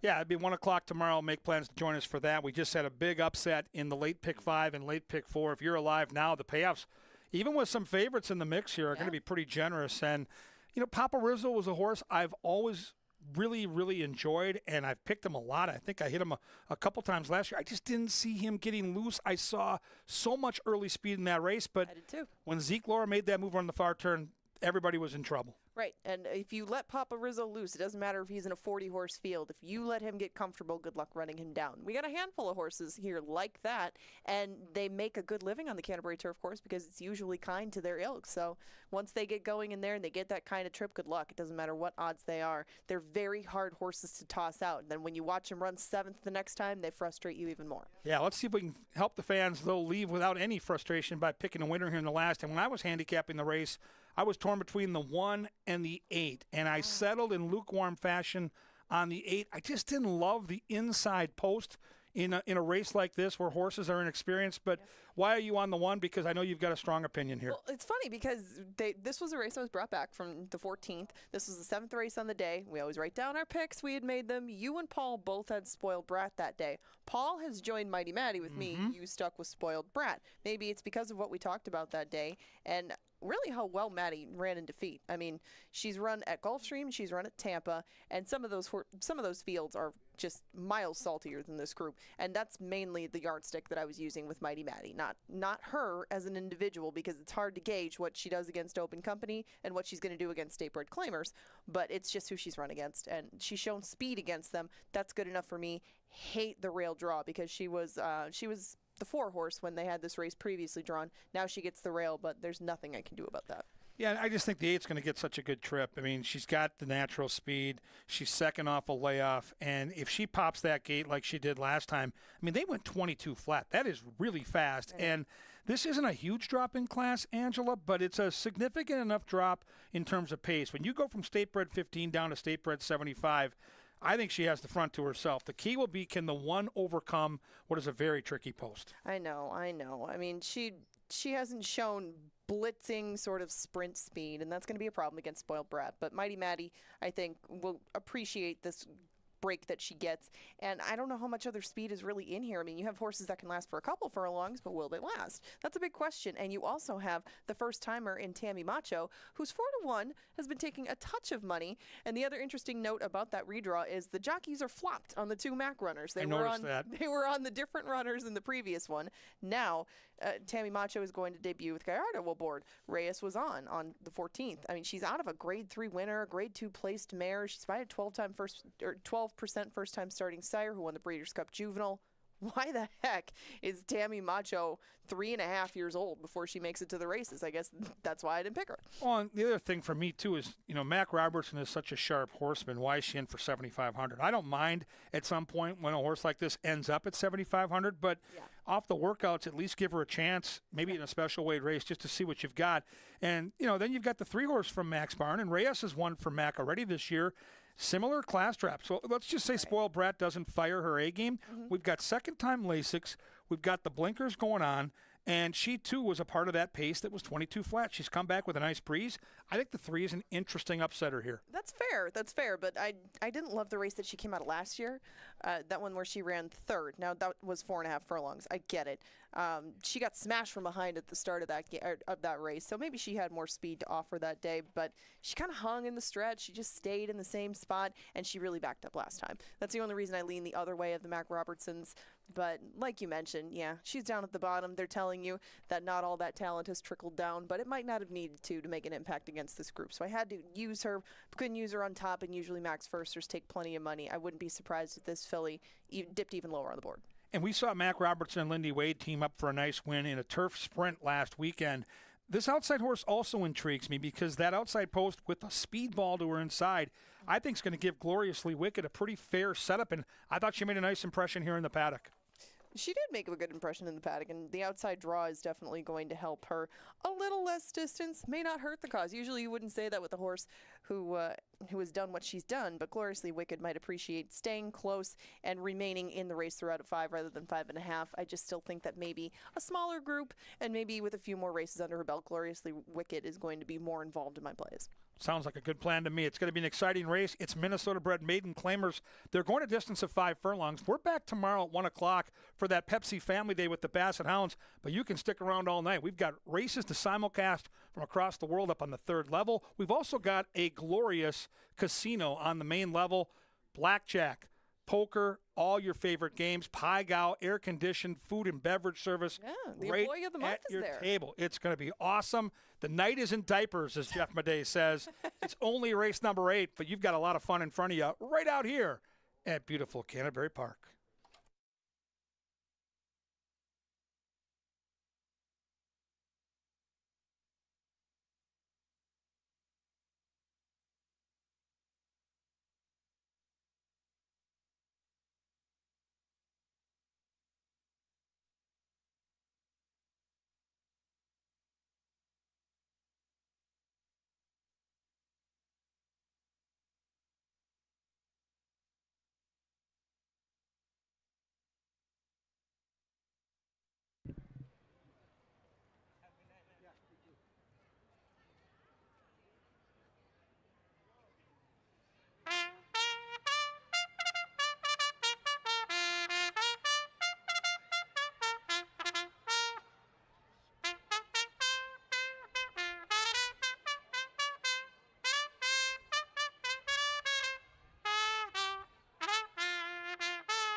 It's post time.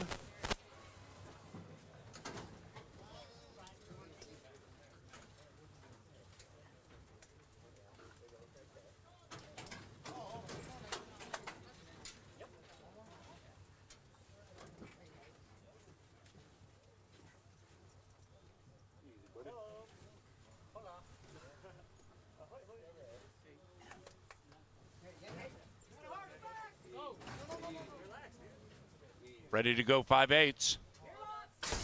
And they're racing from the 8 spot. Spoiled Brat comes out very quickly, and that lead has been ceded by Let Me Down Easy, who takes the lead at 15-1. 4-8 are about 2.5 lengths clear from Bell Fire, who's prominent, now just 4 or 5 lengths out of it, and joined by Gloriously Wicked on the move to the outside. Fast pace, they're well strung out. After that, Fast and Fearless pushed on hard. That one is joined by Tatum's Journey. Tatum's Journey is to the outside of Carrot's Count. Then we come back to an on-charging Mighty Maddie on the class drop. Way back in last, the firster, Tammy Macho. The top 2 have pulled away by 7 and are locked in battle heading into the final furlong. It is Spoiled Brat to the outside of Let Me Down Easy. Then it's Bell Fire and Mighty Maddie to the outside. But 8 is great in race 8. It's Spoiled Brat in front.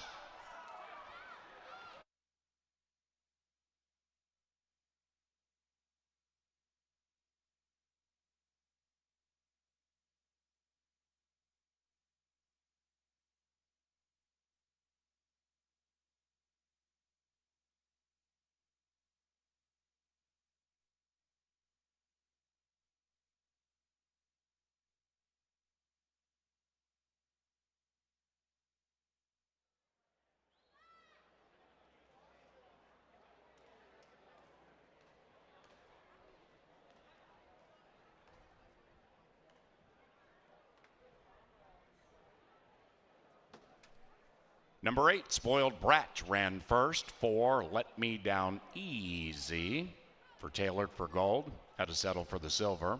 Mighty Maddie third, and Gloriously Wicked fourth, 84.19 in 59.51.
Into the winner's enclosure, the maiden breaker, Spoiled Brat, and Alfredo Barajas. The winning owner, Silva Racing. The winning trainer and leader of the Thumbs Up Gang, Miguel Angel Silva. Spoiled Brat is a 3-year-old chestnut filly by Tapiture out of Lake Peru. Bred in Minnesota by Silva Racing.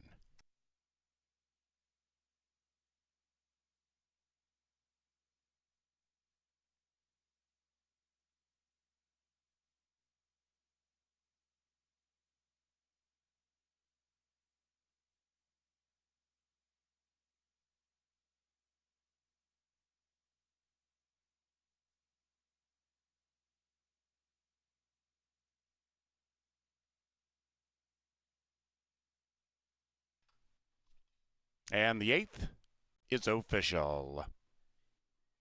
At second, pick 4, 78.85. Exacta 26.40, trifecta 121. The pick 5 with the nation low takeout 334.20.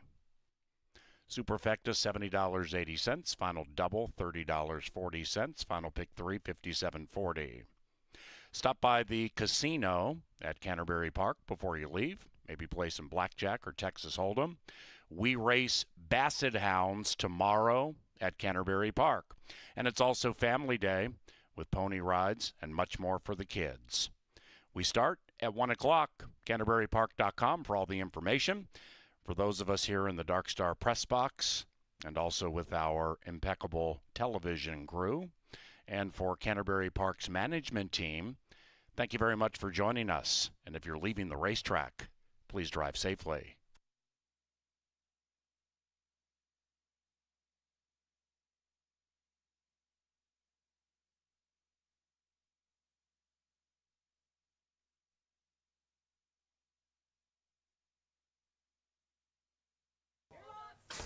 And they're racing from the 8 spot. Spoiled Brat comes out very quickly, and that lead has been ceded by Let Me Down Easy, who takes the lead at 15-1.